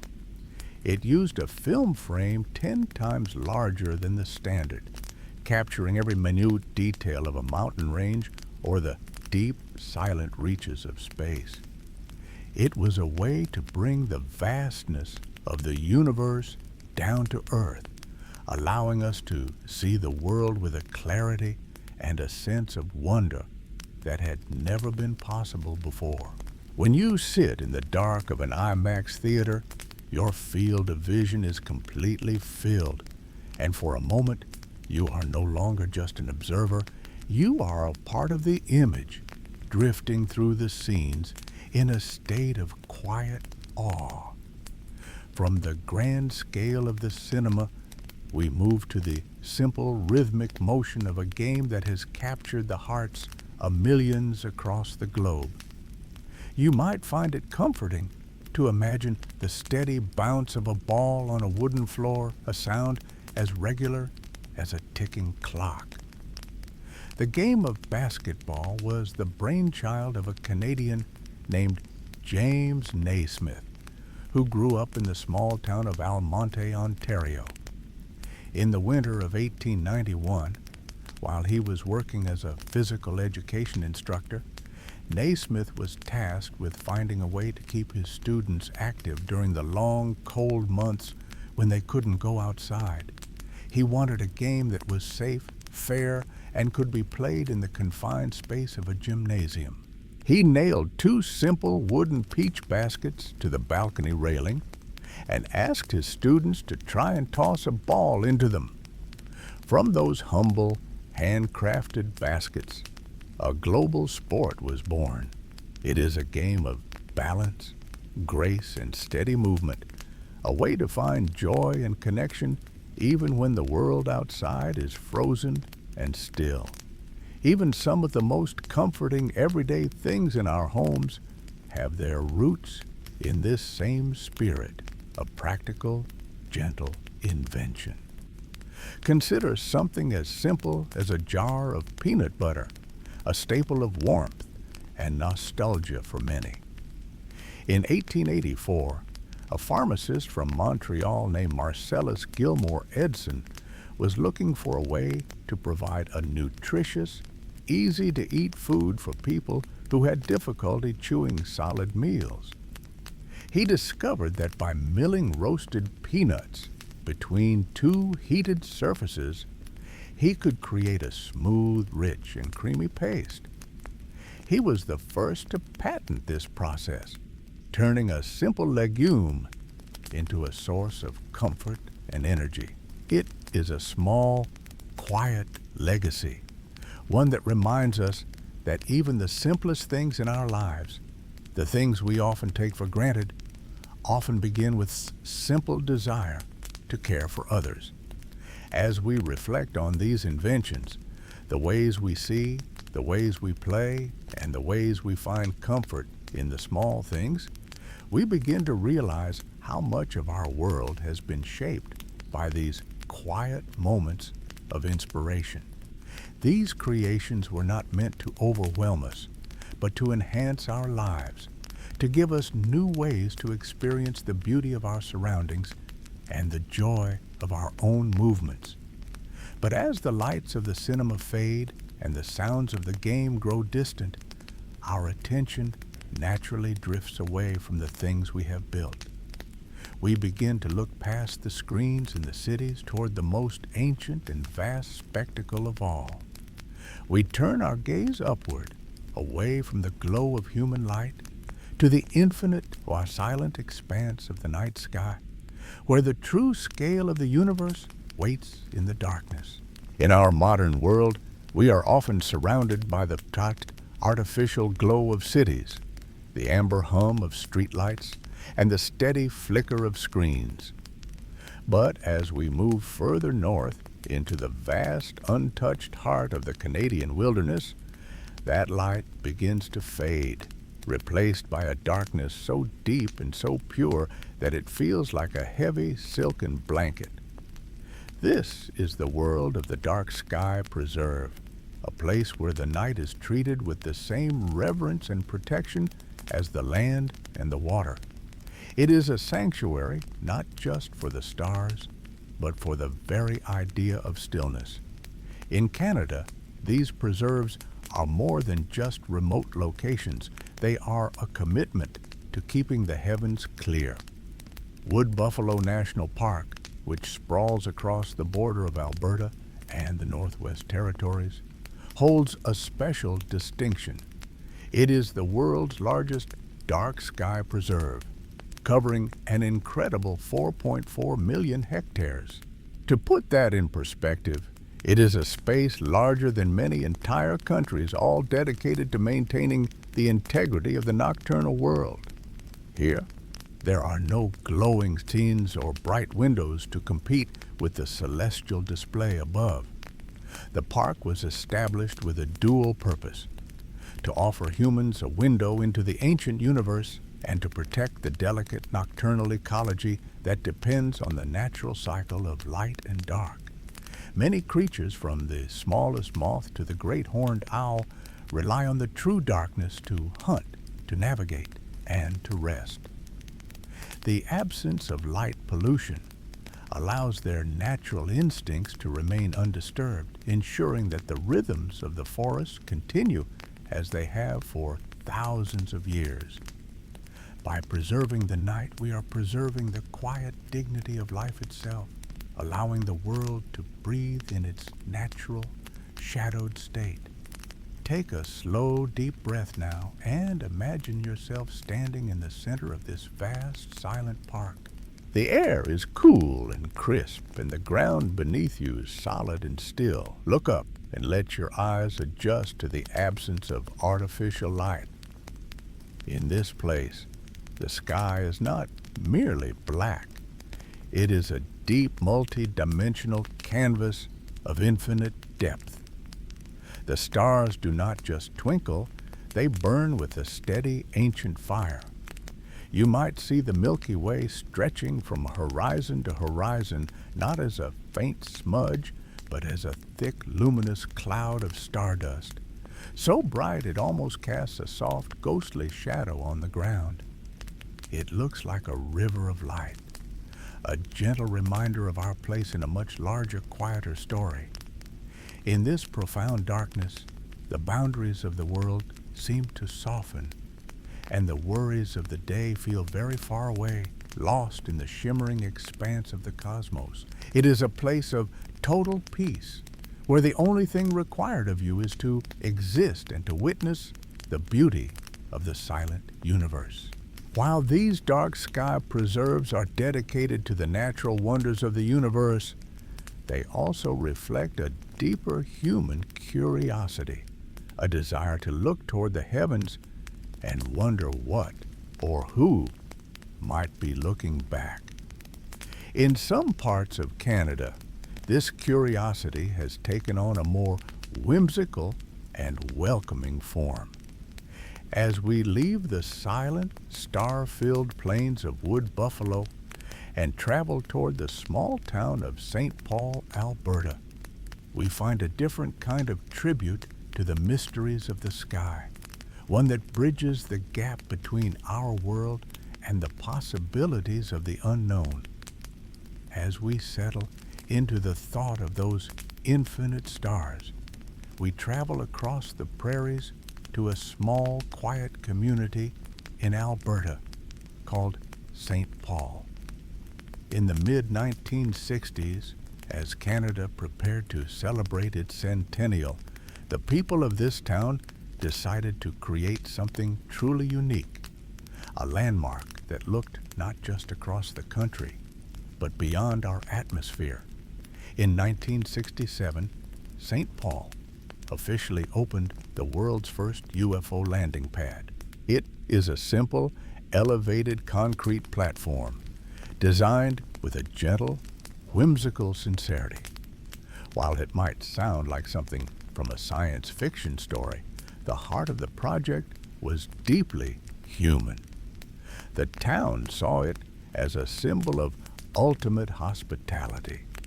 If visitors from another world were ever to arrive, the people of St. Paul wanted them to know they had a safe place to land and a warm welcome waiting for them. It was a gesture of peace, a way of saying that no matter where you come from, there is a home for you here.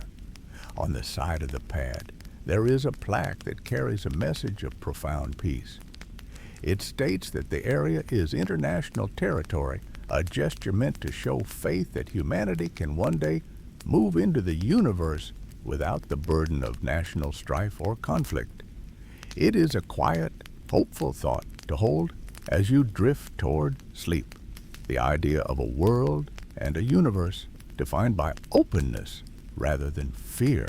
The pad itself is shaped like a map of Canada, made from stones gathered from every province and territory, grounding this cosmic invitation in the very soil of the nation. Inside the structure, tucked away from the elements, there is a time capsule. It was sealed during the grand opening and is waiting patiently for the year 2067, exactly 100 years after it was first closed. Inside are photos, letters, and tokens of life from 1967, a bridge between generations that haven't yet met. It sits there in the stillness of the Alberta plains, a small piece of history waiting for the future to catch up. Take a moment now to adjust your pillow, feeling the weight of your head sinking down. Imagine the cool, smooth surface of that concrete pad under a wide prairie sky. There's no noise here, just the occasional rustle of the wind through the grass. The town of St. Paul is quiet, and the landing pad stands as a silent sentry of welcome, a reminder that even in the most remote corners of our planet, there is a desire to connect with the unknown. This spirit of curiosity and lightheartedness is woven through many parts of the Canadian landscape. The landing pad in St. Paul is just one example of how the vastness of the land often inspires a sense of play and wonder in the people who live there. It is as if the sheer scale of the wilderness allows for a unique kind of imagination to take root, one that isn't afraid to be a little bit different or a little bit strange. From the outer reaches of the galaxy to the names written on our maps, Canada is full of places that feel like they belong in a storybook. As we leave the landing pad behind and continue our journey across the provinces, we begin to see how this playful nature has shaped the very identity of the towns and cities that dot the wilderness. In the quiet corners of the country, you often find names and places that seem to celebrate the odd, the humorous, and the unexpected. Just a few hours' drive from the quiet landing pad in St. Paul, you might find yourself in another town that seems to have one foot in the stars. This is Vulcan, Alberta. Long before a famous science fiction series brought the name to every household, the town was named after the Roman god of fire, a nod to the heat and industry of the early railway era. But as the decades passed, the residents of this small prairie community chose to embrace the coincidence of their name with a sense of play and warmth. Today, if you were to walk through the streets of Vulcan, you would see a replica of the Starship Enterprise resting quietly on its pedestal, looking as though it might lift off into the Alberta sky at any moment. The town has become a place of pilgrimage for those who love the idea of a future defined by logic and peace. Even the tourism center is shaped like a landed spacecraft, a gentle reminder that imagination can turn a simple name into a world of wonder. In Vulcan, the quiet of the prairies meets the infinite possibilities of the galaxy, creating a space where the ordinary and the extraordinary live side by side. As we move away from the golden fields of the west and travel toward the rugged, salt-sprayed cliffs of the Atlantic coast, we find that this sense of humor is a thread that runs through the entire fabric of the country. In Newfoundland, a province known for its storytelling and its resilient spirit, there is a town with a name that often brings a smile to those who hear it for the first time: Dildo. While the name might sound unusual to modern ears, it has been part of the landscape for centuries. Some believe it refers to a part of a traditional rowboat, while others think it might describe the shape of the nearby islands. Regardless of its origin, the people who live there carry the name with a quiet, friendly pride. Imagine the fog rolling in off the cold Atlantic, wrapping the brightly colored houses of Dildo in a soft gray blanket. It is a place of deep roots and simple beauty, where the quirkiness of a name is just another part of the town's long and peaceful history. Further inland, nestled in the rolling hills of Quebec, lies perhaps the most enthusiastic place on the planet, St. Louis du Ha-Ha. It is the only town in the world that officially includes 2 exclamation marks in its name. The term ha-ha is thought to come from an archaic French word, haha, which describes an unexpected obstacle or a sudden dead end, often a wall or a ditch, that surprises a traveler. There is something inherently peaceful about a place that wears its surprises so openly. It suggests a culture that finds joy in the unexpected turns of the road. As you think of those 2 exclamation marks, imagine them not as a shout, but as a soft, delighted intake of breath, the kind you might have when you crest a hill and see a beautiful valley stretching out before you. It is a linguistic curiosity that reflects a deeper truth about the land, that even in its maps and its borders, there is room for a little bit of whimsy. From the town of Moose Jaw to the city of Medicine Hat, the names of Canada's geography are like a collection of short stories, each one reflecting the people who first walked the land and the ones who decided to stay. These names are more than just coordinates. They are expressions of character. They remind us that the world doesn't always have to be serious or rigid. Sometimes a place can just be a place with a name that makes you feel a little lighter. This same sense of character, this gentle and often polite way of looking at the world, extends beyond the names on the signs and into the very way the society functions.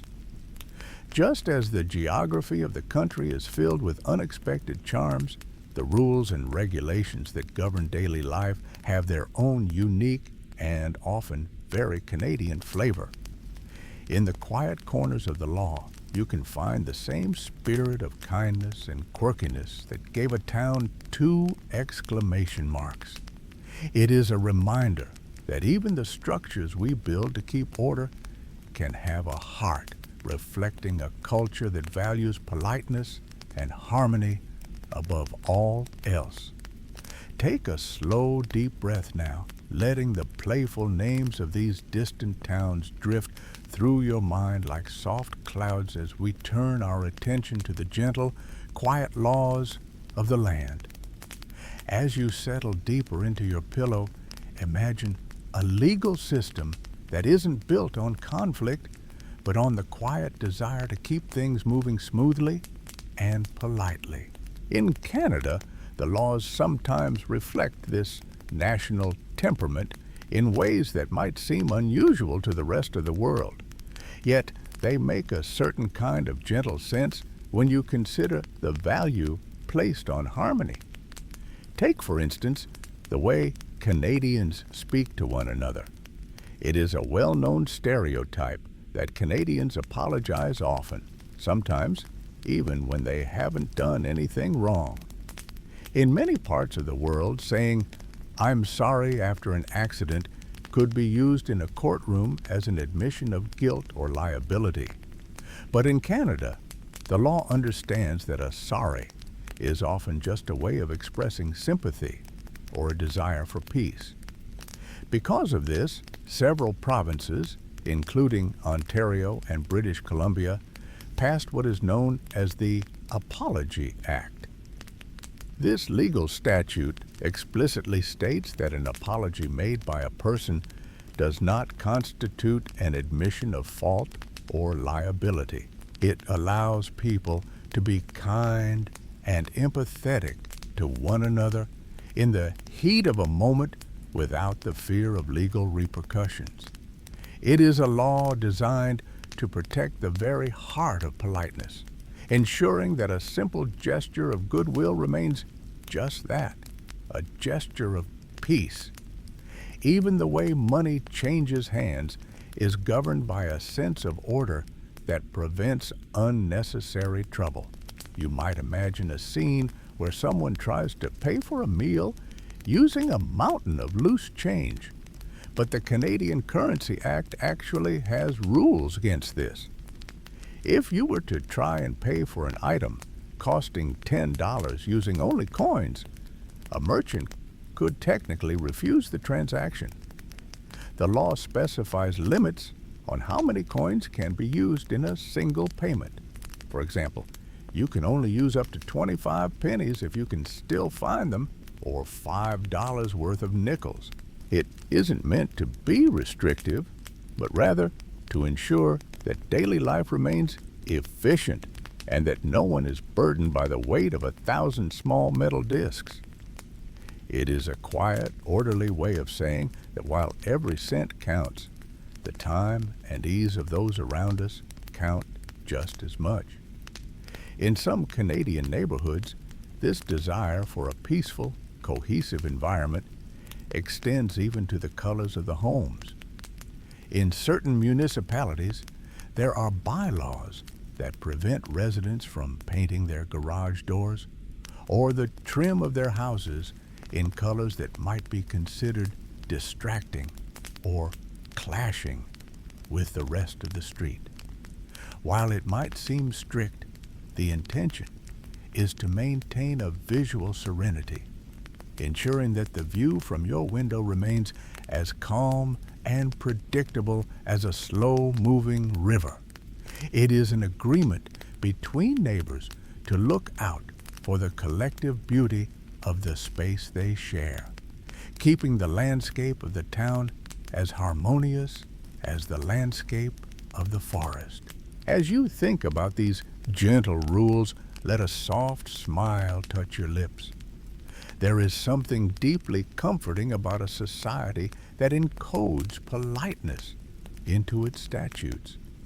It suggests a world where the primary goal is simply to get along, to be kind, and to keep the peace. Take a slow, deep breath, feeling the weight of your body against the bed. The world is full of complicated rules, but here they are designed to make life a little quieter, a little softer. Just as the law protects a simple apology, let your mind release any lingering tension, knowing that sometimes the best way to move forward is with a quiet word and a respect for the space we all share. This sense of national kindness and order doesn't stop at the borders of the provinces. It extends all the way to the frozen reaches of the north, where even the most legendary figures are given a place to call home. This sense of belonging and national kindness extends even to the figures of our shared imagination. In a gesture that perfectly illustrates the country's spirit of inclusion and whimsy, the Canadian government officially declared Santa Claus a Canadian citizen. This wasn't merely a passing comment. In 2008, the Minister of Citizenship and Immigration formally reaffirmed that Santa, living at the North Pole, falls under Canadian jurisdiction.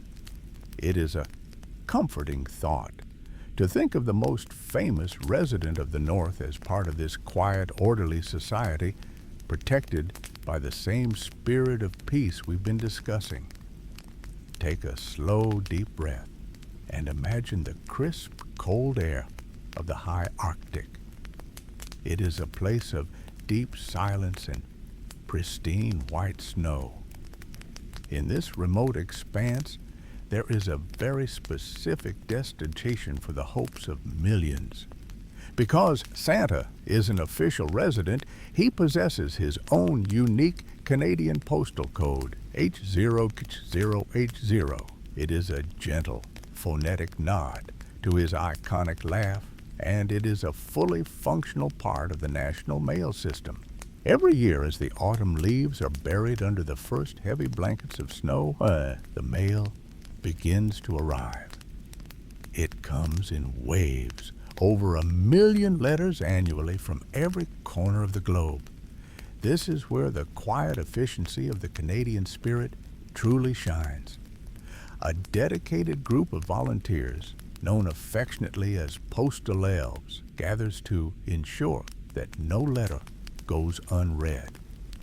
These volunteers, many of whom are current or retired postal workers, donate over 200,000 hours of their time each season.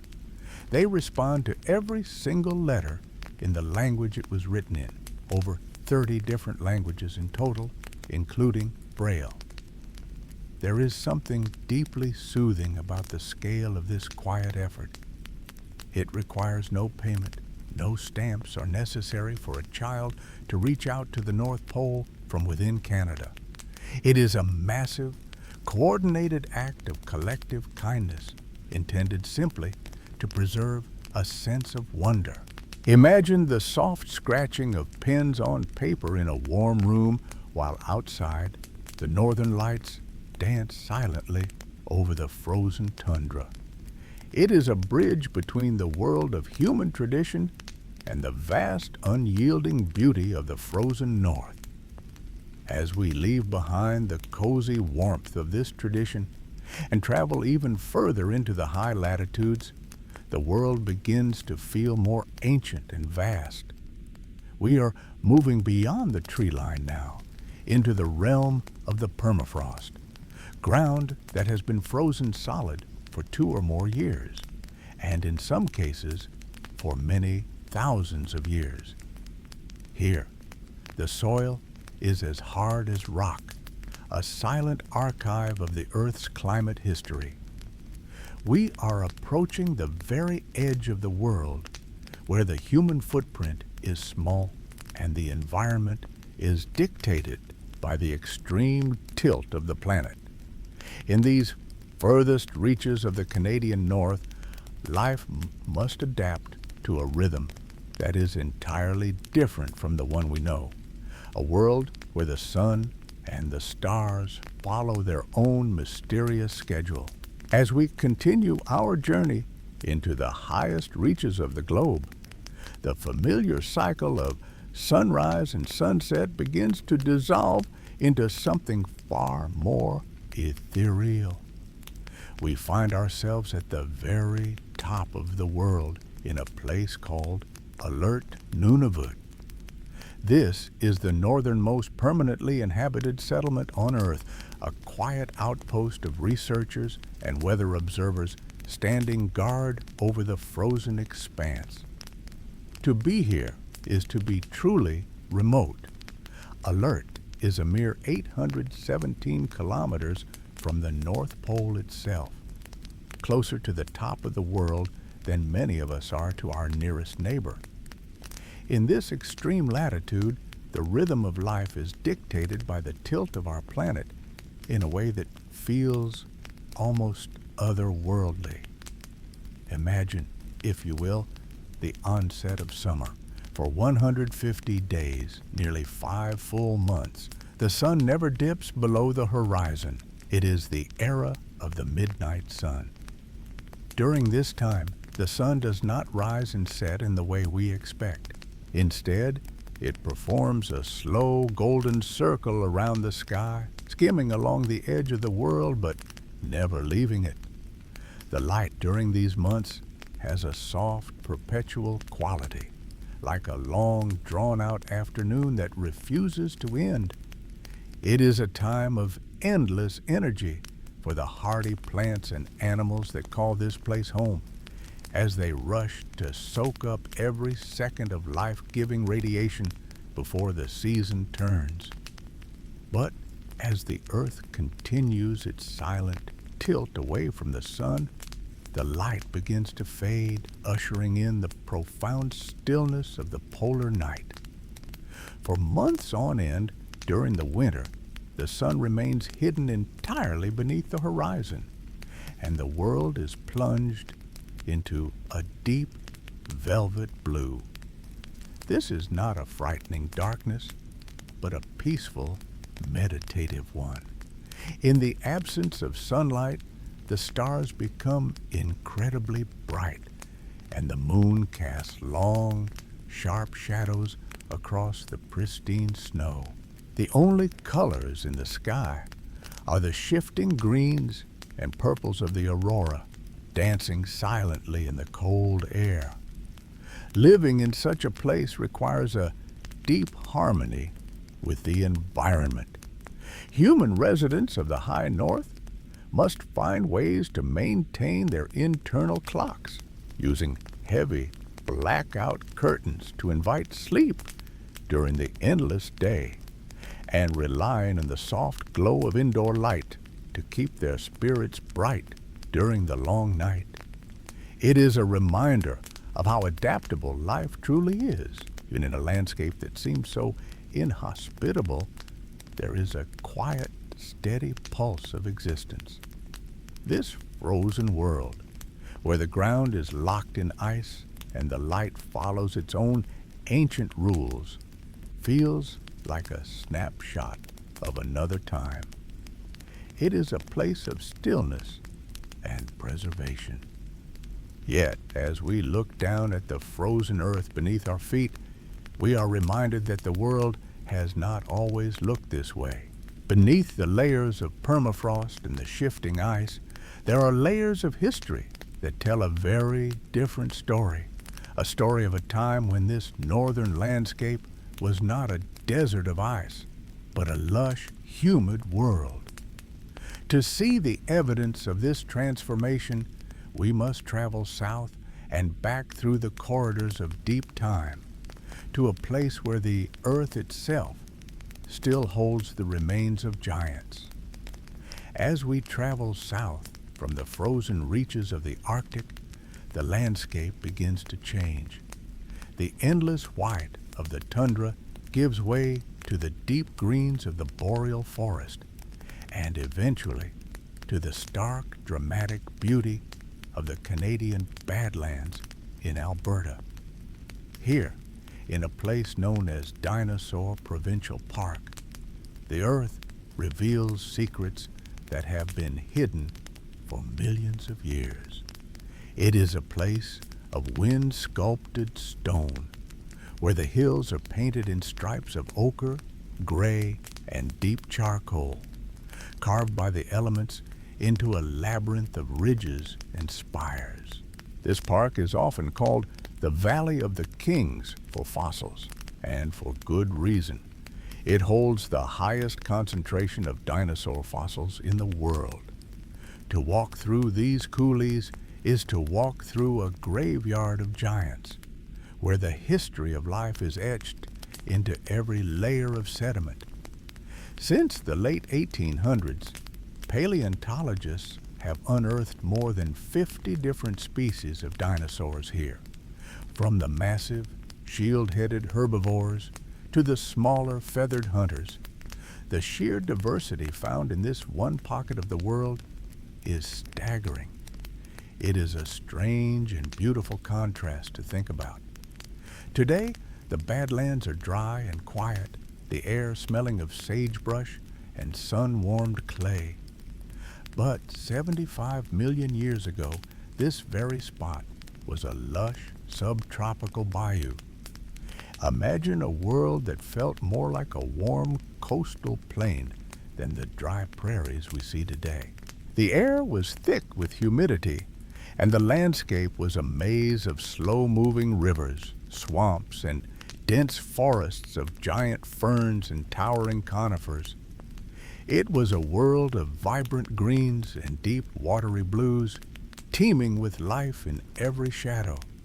When these ancient creatures died, their remains were often swept into the muddy riverbeds and quickly covered by layers of silt and sand. This rapid burial protected the bones from the air and from scavengers. Over millions of years, the weight of the earth turned that mud into stone, preserving the delicate textures of bone and, in some rare and incredible cases, even the impressions of skin and soft tissue. It is as if the earth itself decided to keep a meticulous record of this vibrant, prehistoric world, waiting for the wind and rain of the modern era to slowly peel back the layers and show us what once was. As you lie there, take a slow, deep breath and think about the immense scale of time. Beneath the ground we walk upon, there are worlds upon worlds, each one silent and still. The stones beneath us are not just cold weights. They are storytellers, holding the memory of a time when the world was green, warm, and filled with the breath of creatures we can now only imagine. This park is a bridge between the ancient past and our present moment, a reminder that the land is always changing, always evolving, yet always holding on to its history. The stillness of these fossilized remains mirrors the quiet of the modern wilderness that still covers so much of this vast country. As we emerge from the shadows of the deep past and return to the world of today, we see a nation that remains defined by its relationship with the natural world, a place where the air is still pure and the waters still run deep, connecting the ancient earth to the living world we inhabit tonight. As we look out across the modern map of this northern land, we see more than just mountains and forests. We see a landscape that breathes with the rhythm of water. It is a quiet, essential truth that Canada contains 25% of the entire world's wetlands. These are the marshes, bogs, and fens that act as the Earth's natural filtration system. Imagine a vast, soft carpet of peat and moss, soaked in cool, clear water, stretching for thousands of miles through the wilderness. It is a quiet, damp world where the only sound is the occasional ripple of a stream or the soft rustle of reeds in the breeze. These wetlands are the cradles of life, holding the earth steady and keeping the waters pure, moving at a pace that is slow, deliberate, and calm. Above these waters, the air is just as pristine. In the far reaches of the north, in those pockets where the human footprint is light and the wind travels over thousands of miles of ice and evergreen, scientists have recorded the cleanest air ever measured on our planet. It is air that feels crisp and new, untouched by the complexities of the busy world. If you can, take a slow, deep breath now, imagining that same purity filling your lungs, a cool, refreshing stillness that settles deep within your chest. It is the breath of the planet in its most natural state. For all its immense scale, the 6 time zones, the 3 oceans, the millions of lakes, the heart of this place is found in a very simple idea. The word Canada itself comes from the Iroquoian word Kanata, which simply means village or settlement. It is a beautiful thought that one of the largest nations on earth is named after the smallest unit of community. It reminds us that no matter how vast the world may seem, it is always made up of small, quiet places, a hearth, a home, a bed. In the end, the wilderness and the village are one and the same, a place to rest, a place to belong. We have traveled a long way tonight. We have stood beneath the dancing green curtains of the Aurora Borealis and felt the ancient weight of the Canadian Shield. We have listened to the rhythmic tides of the Bay of Fundy and walked through the silent graveyards of dinosaurs. We have seen how nature engineers its own world, from the massive dams of the beaver to the deep sensory tusks of the narwhal. All of these wonders exist in a state of constant, quiet harmony, moving through time at a pace that does not ask for our hurry. Now, it is time for you to find your own harmony with the stillness. The world outside is vast and full of wonder, but your world right now is small, warm, and safe. Let the weight of your body sink deeper into the comfort of your bed. Feel the last bits of tension leave your jaw, your shoulders, and your hands. The stories of the earth are old, and they will be there when you wake. For now, there is only the quiet. There is only the gentle rise and fall of your breath. The great north is sleeping, tucked under a blanket of stars and snow, and you are invited to join that silence. Thank you for wandering through these quiet spaces with me.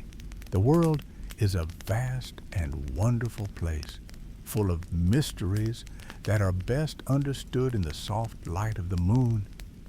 Sleep well, and let your dreams carry you across the silent plains and over the frozen peaks. You are safe. You are at rest. The village is quiet now. The screen slowly fades to a deep, velvety black. The only sound remaining is the faint, low whistle of a gentle winter wind blowing across a distant, snowy field, fading slowly into nothingness.